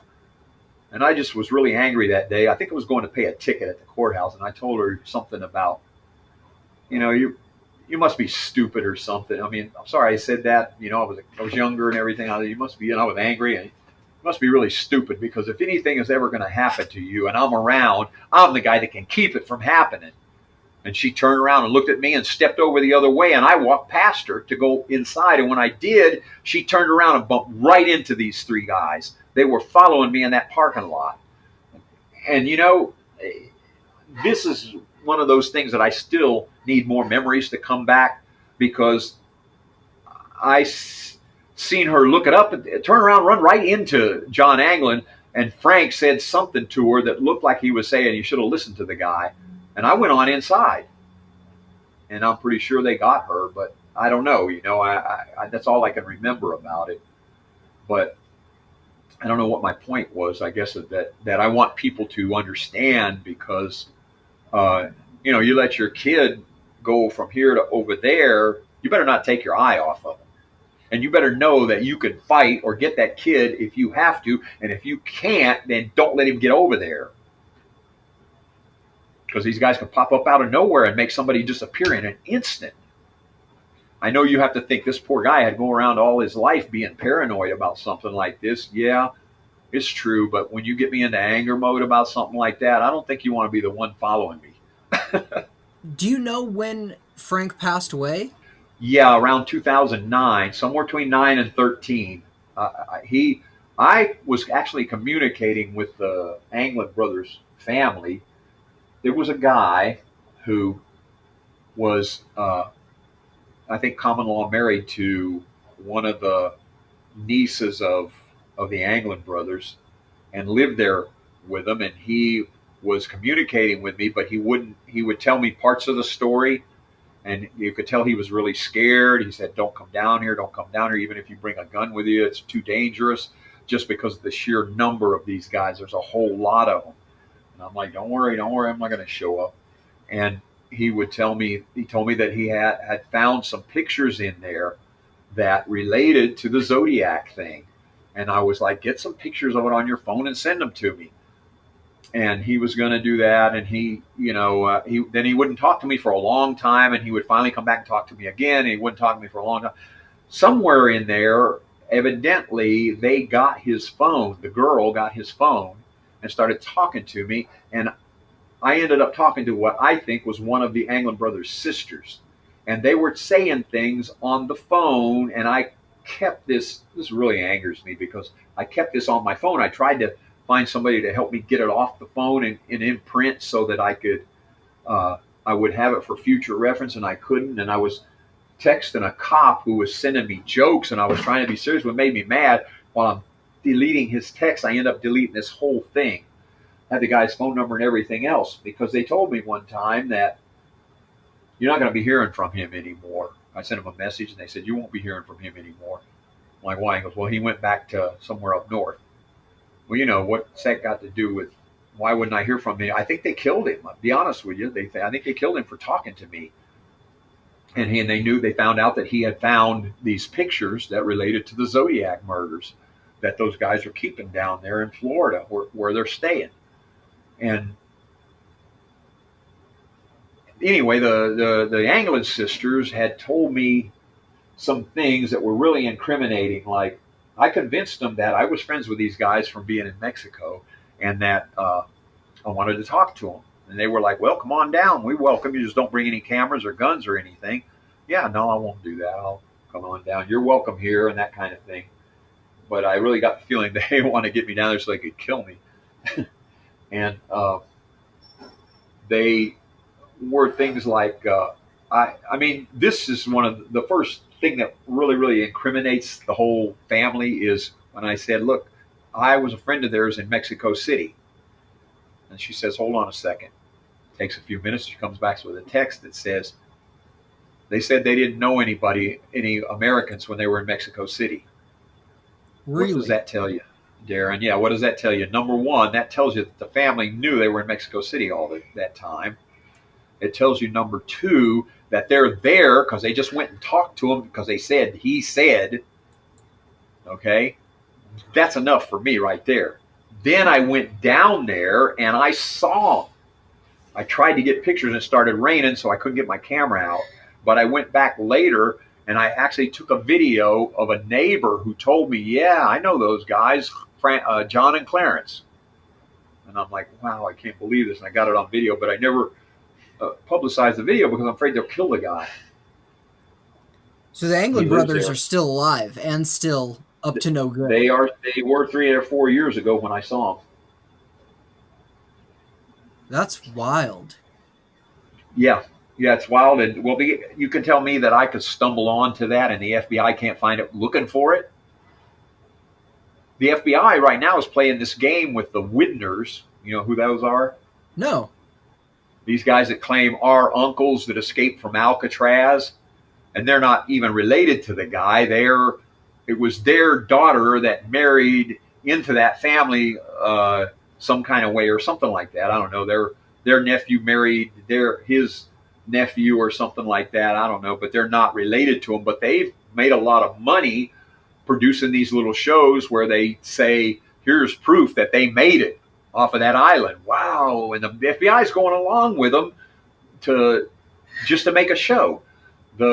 What's that guy's name? That big heavy set guy that U.S. Marshal who's handling the Alcatraz case. Said, I don't know if you have. I guess you haven't seen any of those shows, but he's communicating back and forth with the Widners, and the Widners are saying we can prove it and that they made it, but they won't, admit anything that makes it look like we know where they're at. And they know where they're at. They know what's going on, and they're playing this game with the FBI to make money off of producing these little shows. Somebody told me they actually had a regular show going on TV where they would play this game, and that Marshal would be on there. And they're all making money doing TV shows, including the Marshal.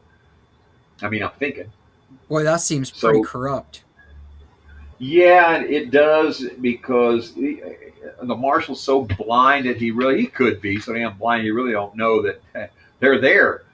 I think it just, he doesn't care, because you got another thing you have to keep in mind. It's like, I'm a professional wrestler. I see it as professional wrestling. If they put a guy on and say, this is the best guy in the world, and he's going to go out there and beat everybody, and he's a good guy, and, well, everybody's going to like him. And he may be he may be a serial killer in real life, but everybody likes him. Now you're going to get on TV and say something bad about him. Everybody in the country wants to throw rocks at you. And that's where I'm sitting at right now. Well, most people even people who know nothing about this case, know that these guys are American icons. And they're like, wait a minute. You mean those guys that everybody likes, the ones that escaped from that prison somewhere? Was that at? What was that? Yeah, Alcatraz. They don't even know anything about it, but the media that has hyped it so much that everybody knows that these are a couple of famous guys who got arrested and put in the worst prison in the world and escaped from it. And they got put in there because they were playing with a toy gun out in front of a bank. That's the way people see this. And they weren't playing with a toy gun. They were grown men, and they tried to murder me the day before they went up there. And they took a gun they stole from my dad, and they put it in a girl's face and said, fill up my bag with money, or I'm going to splatter your brains all over the wall behind you. Those aren't little kids playing with a toy gun in front of a bank. Every single witness in the bank that went to the trial said it was not a toy gun. It was a real gun. Produced the toy gun, and these guys couldn't produce a toy gun. Now, if you really used a toy gun in a situation like that, wouldn't you have taken it to court with you? Absolutely. I mean, come on. But the media hypes it up to make these guys into heroes. Why don't I want them to be heroes? Well, because they killed all my friends and all my girlfriends, and there's some of them that I really, really liked, and I'd only just barely met them. And if I could get my hands around their throat, I might take care of the death penalty. How many friends do you suppose that Frank and the Anglin brothers murdered? Friends of yours? I can think of about a dozen right offhand, and then probably another half a dozen or a dozen that were questionable that I can't remember enough details to know about it. But Frank started listing them one day for me. You remember that old lady you used to work with at the Dairy Queen, the Dairy Inn, and I'm like, yeah, you mean whatever her name was, and yeah, her. Well, what about her? No, I just wondered if you remembered her. you know, and then he would say, that girl you were dating during a certain time, yeah, you know her, and oh well, we, man, you didn't bother my girl, did you? You didn't. No, nothing like that. I just wanted you to know we know about her. I'm in Mexico City with a guy that I didn't know had ever been to Florida, and I'm not figuring out how does he know all these people. What is it like to live with the fact that this guy murdered so many people that were close to you? And not having known it all my life, because no one ever came up and said, hey, these guys were murder victims, or they were even missing persons or anything. Some of them were people I just met, especially girls, and they would just not come to work the next day. And I'd go to their work to see them, and I don't know, she didn't come to work today. And then, I'd wait a few days, go back, no, nobody's seen her, we don't know where she's at. And I'm thinking she ran off with another guy. We were starting a little relationship, and I'm thinking she found a boyfriend, ran off with him. And when he's telling me this story, he would be telling me things like, well, she's ours now. And I'm saying, you mean you guys? Yeah.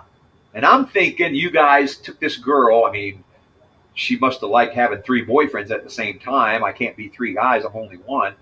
I just didn't get it. I didn't get it. He even told me one time, he said, of all the girls that we've got that were yours, there's one that you could have helped. And he named her. He didn't name her name, but he explained the situation. You could have helped her. You could have helped that one, but the rest of them, you'd have probably got yourself killed. And, I didn't know what any of that meant until just here recently when I started thinking, why this guy with this kind of personality, I would escape from him on multiple occasions. What would he do after I escaped? And then I started thinking he would have to look for another victim, because they have to kill. It's in their genetics or whatever, I don't know. So then I start thinking about all the people who disappeared around that same time, and I'm like, yeah, they did kill somebody over there, or made them disappear. Frank used to say he never say we killed anybody, but he said we're experts at making people disappear and without a trace. And I'd laugh about it and wonder why he's saying that to me.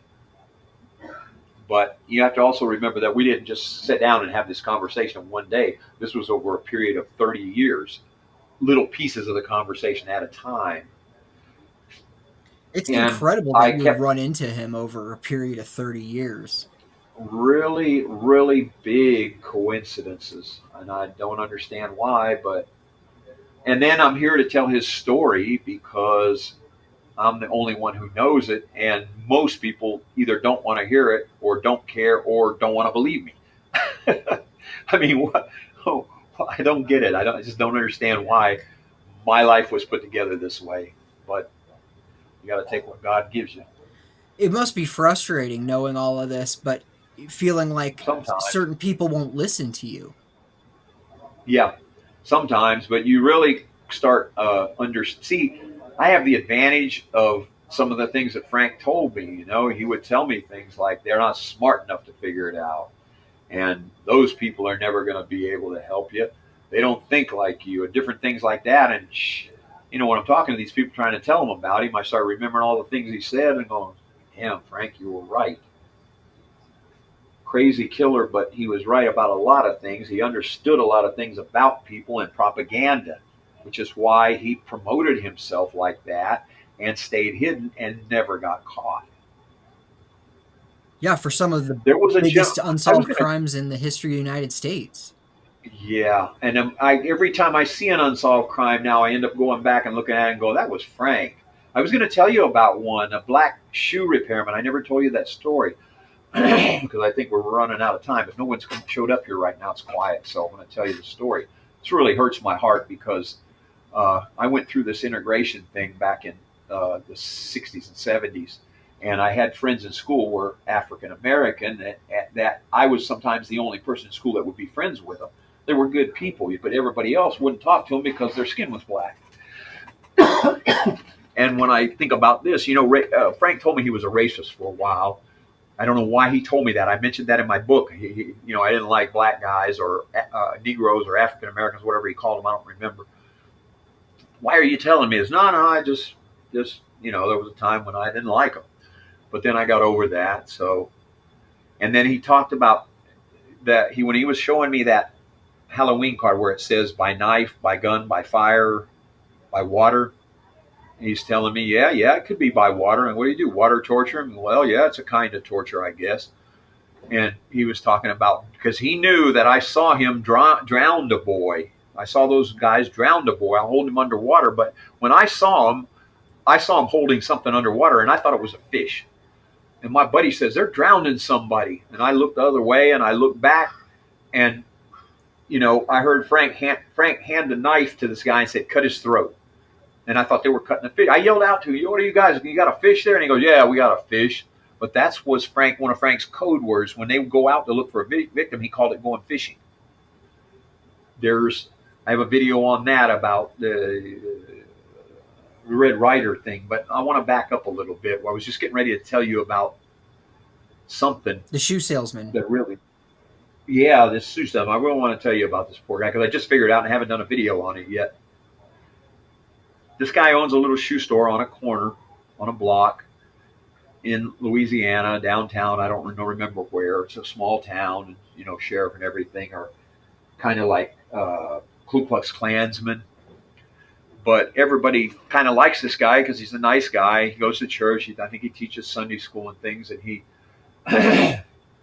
And I may have that part of it wrong. I may not be remembering right, but I studied his story, and he ended up burning his shoe store down with him in it.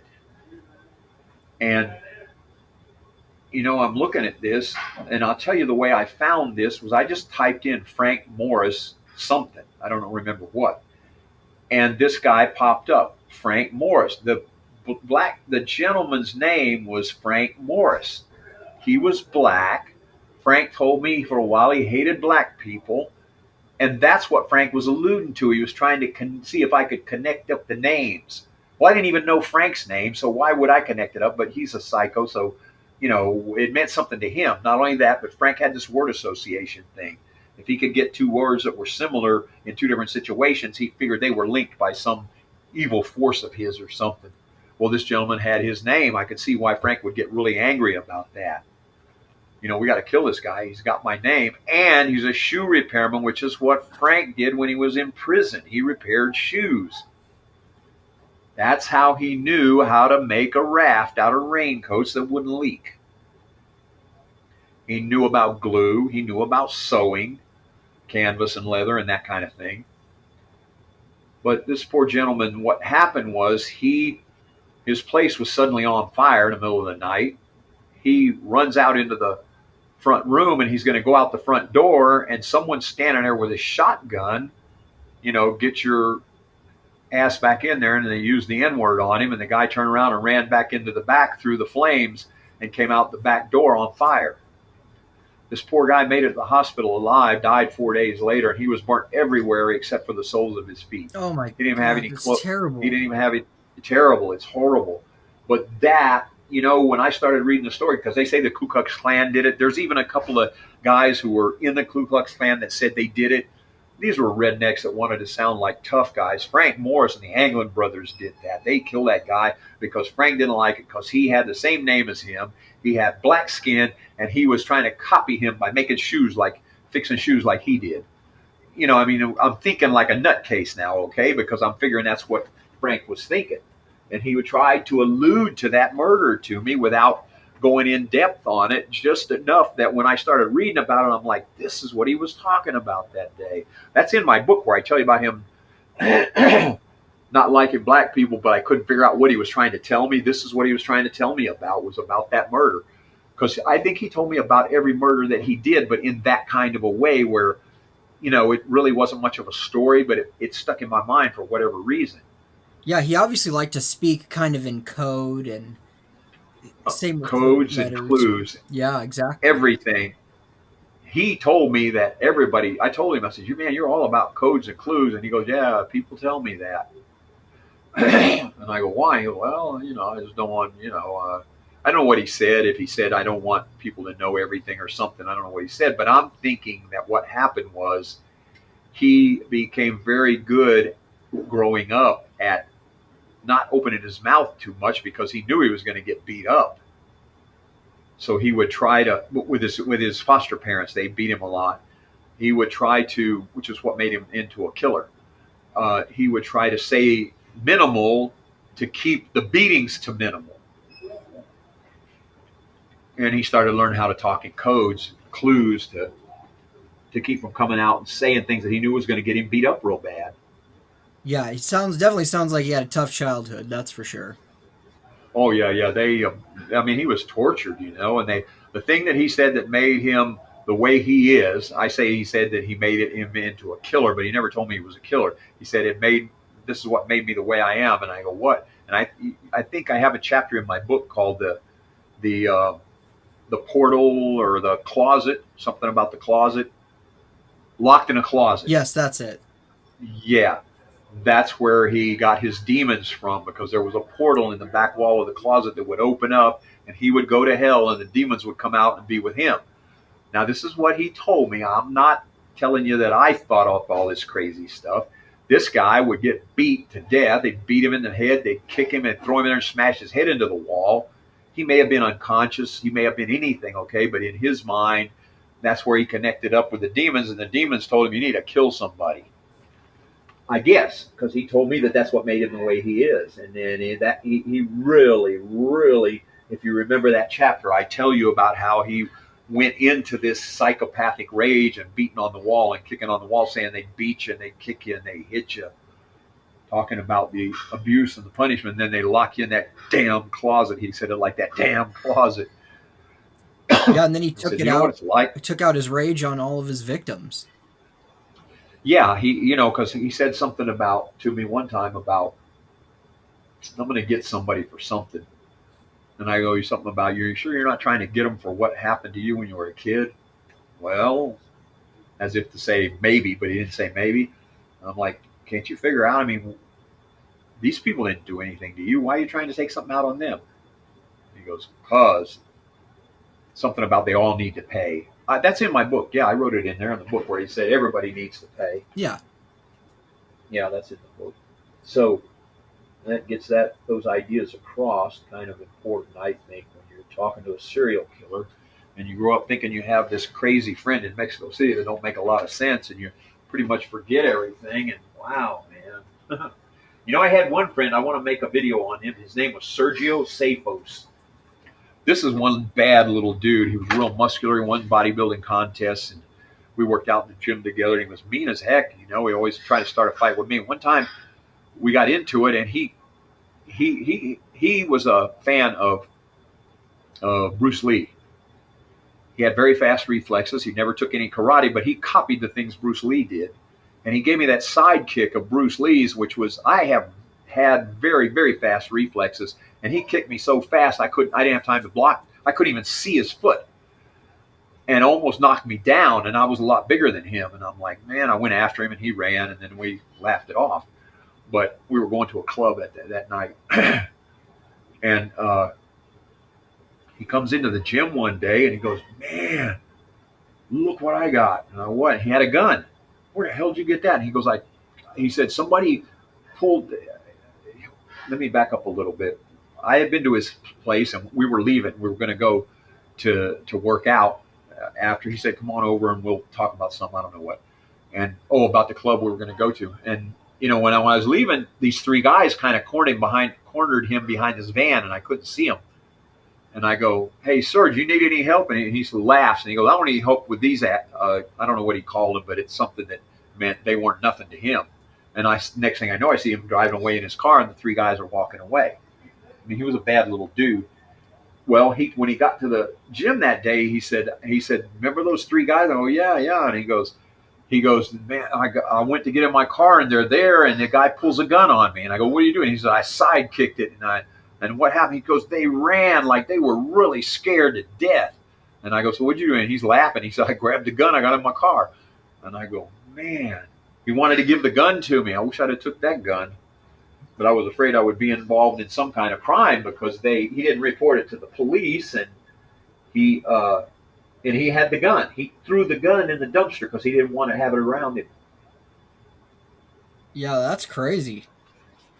Yeah, old Sergio, one bad dude, man. I want to look him up and call him and say, "Serge, do you know you backed down and took a gun away from the Zodiac Killer?" Yeah, you should definitely let him know. I want to let him know. But Sergio's the kind of person he has a personality that he'll start being friends with you again, and next thing you know, he's always in trouble with the law because he's violent. He likes to fight, and he'll get you involved in that, or if he can, he'll start a fight with you. So staying away from him might be a better way. Yeah. I don't know if he's calmed down any as he's gotten older or what, but. Well, let me ask you a few last questions since I don't want to take up any Sure. more of your time. What is Oh something yeah. you want people to know about your story and why they should believe you? Well, as I mentioned before, I want people to understand what the kind of personality goes into being these guys, because in my opinion, they're probably about as bad as it gets when it comes to serial killers. And if people study my stuff, they're going to understand how these people operate. And when they go places and they see somebody, they're going to go, "Could that be like him? Nah, maybe not." Well, don't take a chance. Walk around the other way. Don't take a chance. Just because you think that it fits something that I told you, don't go over there. You know what I'm saying? Maybe I can save some lives because I couldn't save the ones that they took from me. Then I didn't even know what happened to these people. They just disappeared. Or they would disappear later and he would tell me about it. And I go back now and try to look them up on the internet. I can't find them. But anyway, that's one thing. And you said, what else did you ask me about? Why should people believe you? Yeah, why should people believe me? Well, I think I've told you enough reasons that already. Um, because if you listen to my story, yeah, I can't throw any evidence in front of you uh, that the police can use to convict. But there's no way that I could come up with this much circumstantial evidence and be making it up. 100 videos on YouTube, and I purposely overlap one video with the other one. I try to tell you a little bit of the previous story in with the next one, and the previous one in with the next one, so that you can see that I'm not making this up. I'm pulling it out of my mind because it's been there all my life. Just like I've sat here for the last couple of hours talking to you about all of this, and I'm telling you things that you've read in my book. I'm telling you things that you've seen on my videos. There's a lot of nutcases out there that want to tell you they know the answer to all these stories. How could someone come up with 100 videos and a book? This is one of the things that police use when they're interrogating people. One of the main ways that if they can't get this guy to incriminate himself, what they look for is, can he repeat the same story and get it right every time? Yeah. Because if they're lying, sooner or later they're going to get it wrong. Now, some people will say, yeah, but if you're a mental case, you might not. You might be able to tell that same story over and over and over the same way. Well, mental cases, and I like to say mental cases don't usually write books, but Frank did it. Okay, so I can't get out of that one. But mental cases don't usually graduate from high school, college, and then go to school and get honors graduating as a doctor. That doesn't usually happen. And then on top of that, 100 videos of telling this story, and I might be wrong, it might be 96, I don't know, but about 100 videos. of telling this story, and every single video links together, and I don't go back and make mistakes. Small mistakes, yeah, because I'm bringing this from memory. Someone harassed me about something. You don't even know what kind of airplane it was that he jumped out of. If you ask me right now, I think it was a 727, but no, I don't know. And you know why? Because I don't care. He jumped out of the plane. He told me about the story, even told me what the wet spot was on the ramp when he jumped. That's the things that are important. Yeah, you're not the one that jumped out of the plane. Yeah. And I didn't have to do all the preparation of getting the blueprints and reading them, which, by the way, he had the blueprints, to figure out how to get the ramp down. All those questions that people ask, and the FBI asked, that everybody thinks that he was a pilot because he knew how to he knew more about the plane than these guys did. It's because he got a set of blueprints. Where did he get the blueprints from?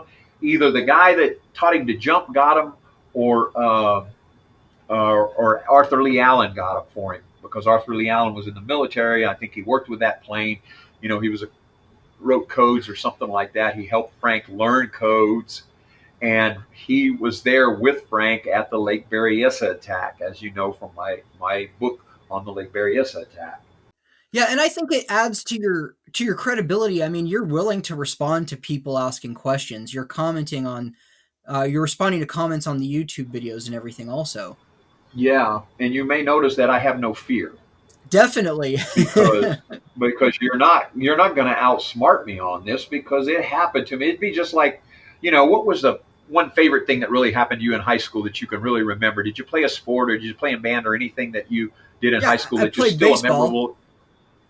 And one game where you hit a big home run or something, and won the game. Yeah, I have a memory of it. Nice. Can you remember every single thing about that game, even what you had on your hot dog or whatever? No, honestly, I don't really remember anything else about the game other than the one moment. Yeah, but if you went back and started thinking about it and cherishing it, you could remember a lot of things about it. Oh, I'm sure. Yeah, and that's never going to go out of your mind. It's going to be there. And that's what all these things. And anyway, my point is, things that actually happen to you, they're easy to tell the story. If you were to tell the story, I guess I should say it this way: if you were to tell the story about, walking up to the bat, hitting that, and the way you felt, if you told that over 1,000 times for the rest of your life, you'll never get it wrong. Yeah, I agree with that. But if you were making it up to make me think that you were a great baseball player, guess what? Every time I go back and ask you about it, you're going to tell a different story. Even it may only be a little, depends on how good your memory is, but you're not going to tell that same story over and over unless you actually lived through it. And that's why I don't show any fear, because I lived through it. You're not going to trick me into, once those guys hit me on that Tahoe 27 site, and a barrage of people calling me a liar, and I didn't have the information I needed to answer them, only because I had just barely remembered and figured out who this guy was. Well, I got enough information together now to make all the pieces of the puzzle fit, and I'm not afraid to tell my story, and I'm not worried about when I tell you a different part of the story next time that it's going to be different than it is this time. It's not going to be any different, because I'm telling you what I remember of what happened to me. What I'm concerned about is, before I actually get the word out there where I want to, I'm going to get so old I'm going to start forgetting parts of it again, and then it's going to really be hard to tell the story. Sometimes I go read my book or look at my own videos and go, wow, yeah, I had forgot about all of that. I remember something about it, but then I watch and all the details start coming back to me, and then I remember even more things. It would do me good to, I need to pay off my debts and get enough money coming in from this book to be able to sit down and write the next book and spend all my time, watch all my videos again, so I can remember everything that I remembered. Because what happened was, when I started writing the book, I would get this idea would come into my head. Hey, what happened that day? What did he say? And I would start writing it down. Blah, blah, blah, blah, blah, blah, blah, blah, blah, blah. And one thing would lead to another. And I had this mess of facts that were all jumbled up. It took me years to put them in order. That's why I spent a lot of time on the internet trying to figure out the timeline. When did he say that? When did he say that? You'd have these, maybe a half a page of an idea, and then another half a page idea that really didn't fit together. The ideas in the half page fit, and the other ideas in the other half page fit, but they didn't match each other. There was things in between I'm putting down what I remember as I remembered it. Then I had to go back and put it in order. Well, I'm definitely looking So forward to the next book. yeah, I need a movie. If people could A see what movie I would be saw, great. some of the yeah, if people could see what I saw, have you seen my trailer? The trailer that the Christian Faith Publishing Company put on YouTube about my book. No, I didn't see that at all. Okay, and I've shared that, but people just don't see it. You need to go in there and type in uh, Zodiac, My Dance with the Zodiac Killer, Christian Faith Publishing, and I think you'll get to see the trailer. The bad thing about the trailer is the actual video is great, but the picture they put on the front of it doesn't. It makes the Zodiac Killer look like Jack the Ripper, and it's not the right story. So a lot of people see it and don't click on it to see the video. But when you get in the video, it makes a little bit more sense because of the way I tried to make them do that. There was a time when they almost got me in Mexico City, and they got a girl that I went to a park and I was sitting there talking to a girl. The next day I came back and a police officer started talking to me, and they said that the girl had disappeared and that they had been someone who was killing people in this park, and they suspected that it was a more than one person, and he gave me a description that fit John Anglin, and that sometimes they wore a mask, and that they thought that they were following a wrestler around. And I told him, I'm a wrestler. And he goes, you're the one. You're the one. And I'm like, no, wait a minute. I didn't do that. And he goes, no. We know you didn't do it because you're too young. These guys are 20 years older than you, or however much older they were. But we suspect they're following a wrestler. Listen, you need to get out of here. You need to go. He said, he looks at his watch. He says, I think I told you this story in my book. You got 10 minutes to get to the subway. If you don't get there, and if you can, get a cab and get out of here because these guys are going to follow you and they're going to kill you. And I go, what happens if I can't get either one? He goes, you're a wrestler. You can run, can't you? And I go, yeah. He goes, you need to run all the way home. And I go, I don't know where the hell I live from here. And he goes, well, just run and ask people until you find your way home because these guys are going to follow you. And you'll outrun them because they're older. But the scene was I'm sitting in this chair, in a park chair, in the middle of a concrete walkway, and the policeman's standing in front of me. There's a huge light down there at the end of the walkway, and the light, at night, there's beams of light coming around this police officer who's talking to me, and I can't really see his face or his features that well because of all the light behind him and not in front of him. And he's telling me, you need to get out of here, this and the other. And all of a sudden, the beams of light start flickering, and I'm like, what's going on? And I look around him. There's John Anglin standing down there in front of that light smoking a cigarette. And the beams of light look like they're coming out from behind his body because they are out of a light. But it's every time he moves, they flicker, and he's playing games, that Frank and the Anglin brothers would choreograph their murders and play with all of this stuff and then use it to drive people crazy before they kill them. And that's what he was doing right there. And he called the cop. I told the cop, I said, that looks like one of them, because I was telling him about these guys. And he goes, yeah, that's what we think. And he goes, yeah, the Alcatraz. You're talking about Alcatraz. That could be them. And he went down there. I said, wait a minute, man. You got any friends in here? And he goes, yeah, we got some friends. I said, you got another gun? I need to go with you. And he goes, no, I'm okay. And he pulls his gun out and he takes off. He went down there. He turned because John turned around and walked off of the concrete into the darkness and bushes and whatever. And he looked like he thought he saw something. He walked into the bushes, and I heard a gun go off and a body hit the ground. And I heard a guy go, oh. That scene, if you could have seen that as vividly as I did, that's what I wanted to recreate in that what do you call it? The trailer? In that trailer. Yeah. But they didn't have that capability. That you need Hollywood involved in that, and you got to get some actors that look right. Well, I definitely love this to be turned into a movie.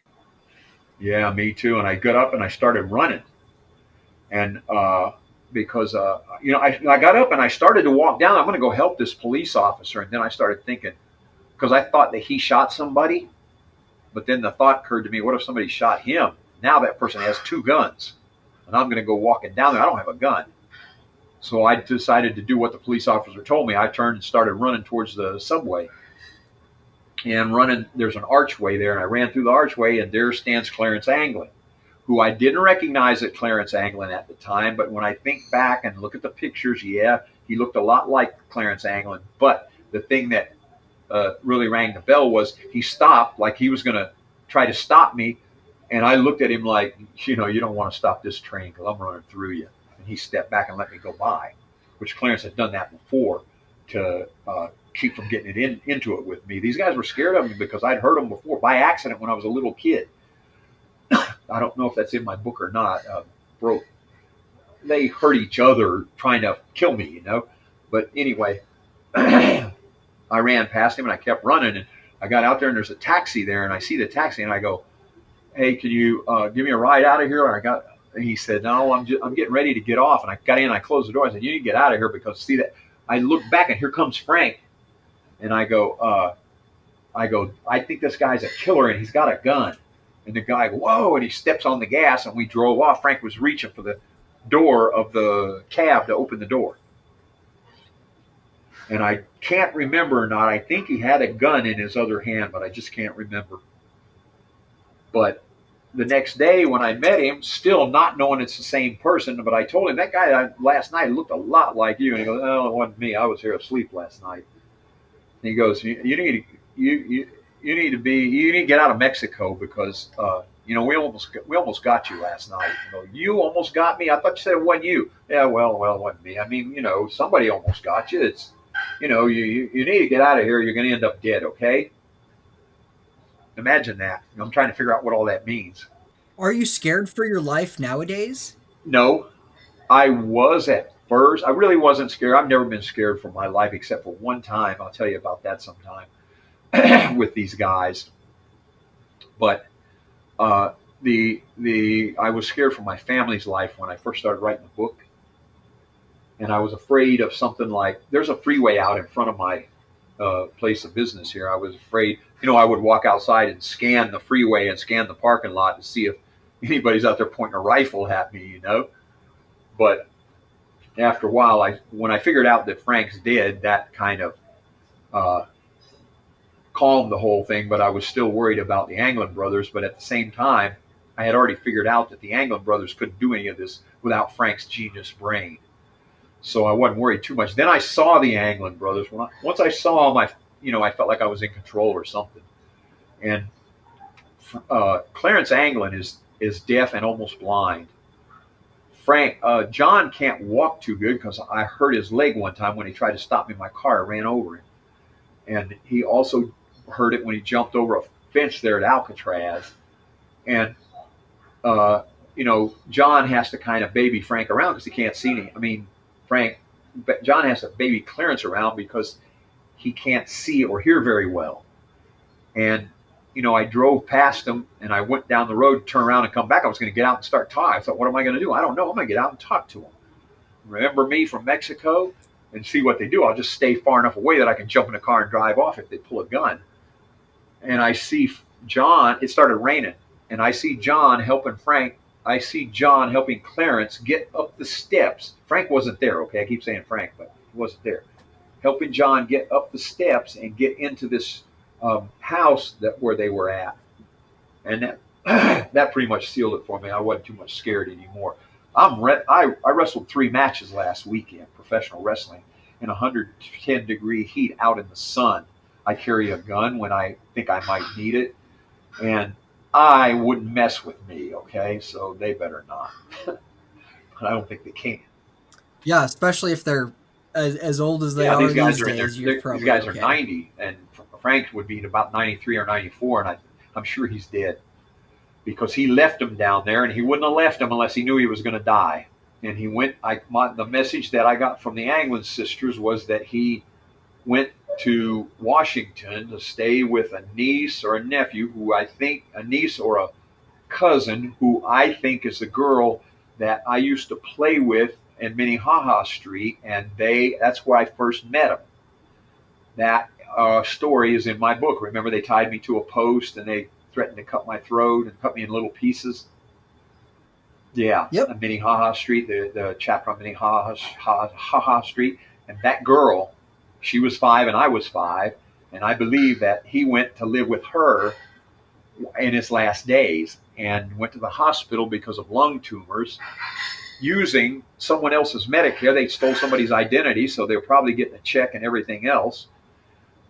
Use the guy's Medicare to go to the hospital, and Medicaid, probably got Medicaid too, and either died or got close to dying, and got a hold of the Anglins and told them, come up here and get me because I'm not going to live much longer.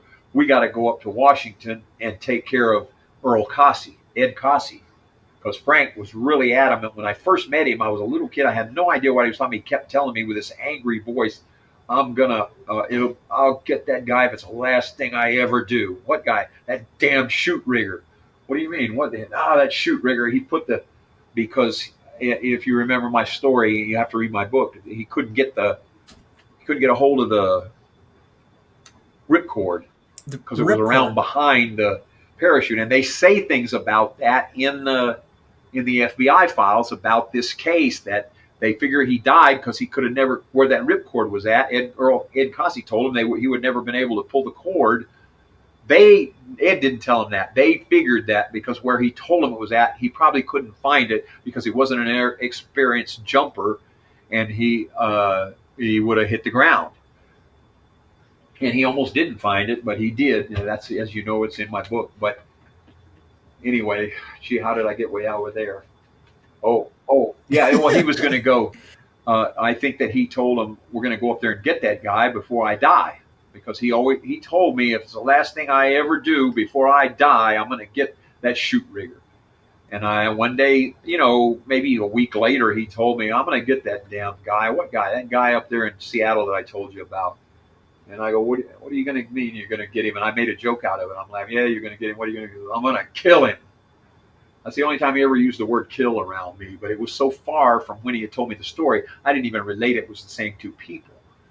And then when I found out the guy had his head bashed in, I'm like, that Frank. And then went up there and they killed that guy. And it was 2013 that they killed him. And somewhere around in that time, I'm figuring, is when Frank died, because he knew he was going to die pretty soon anyway. And then when he died, they buried him up there at Lake Tahoe with Donna Lass, because he was some kind of psychopathic in love with her. So that's where Frank is buried, the hijacking money and Donna Lass? I think so.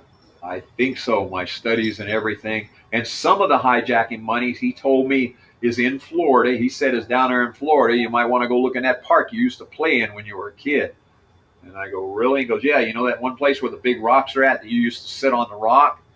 And I'm like, yeah. In my mind thinking, how does he know all this? I thought he was psychic or something, I'm like, how does he know all this stuff about me? He goes, he goes, I said, yeah, I remember this rock because there was this big rock that sat on top of another rock, and it had a carved out place. And we were little kids, and I used to tell my sister, look, I'm a king. Sit down here and you could be the queen. And these were all our royal subjects because there were a lot of little trees around there and brush around a water pond or something. And we'd joke around about our royal subjects and everything. I don't know what. Well, that rock, he told me, look at that rock and see if anything's changed. So when I started figuring all this out, I went down there and looked at the rock. The rock has been turned over and laid beside the other rocks that it used to sit on top of. And I'm pretty sure that money's underneath that rock. Oh, you got to go see if you could get under there somehow. Well, yeah, but there's oak tree roots all around there that would have to be, you couldn't just dig in there to get it. You need a backhoe, and you're going to need a chainsaw to cut the roots because they're big, big oak tree roots, like cutting trunks out of trees. And I think that he saw that. He dug a little hole there. He put the stuff down in there. He put some dirt on top of it, and then they flipped this rock, which is so big you wouldn't think three guys could flip it over. But these guys were in Leavenworth. They got up every morning and broke rocks all day. They know how to work with rocks. He told me that they know how to work with rocks. And I think they flipped it over and put it in place on top of that, knowing that nobody's ever going to go look under that rock. So I know where it's at, but it's a case of trying to talk somebody into, and I don't have enough connections in Tampa anymore to find anybody that can say, that guy W.D. Brown, if I could have found him, that police officer, and said, hey, I figured the story out, and here's what's going on, and I know that money's over there. You got any friends?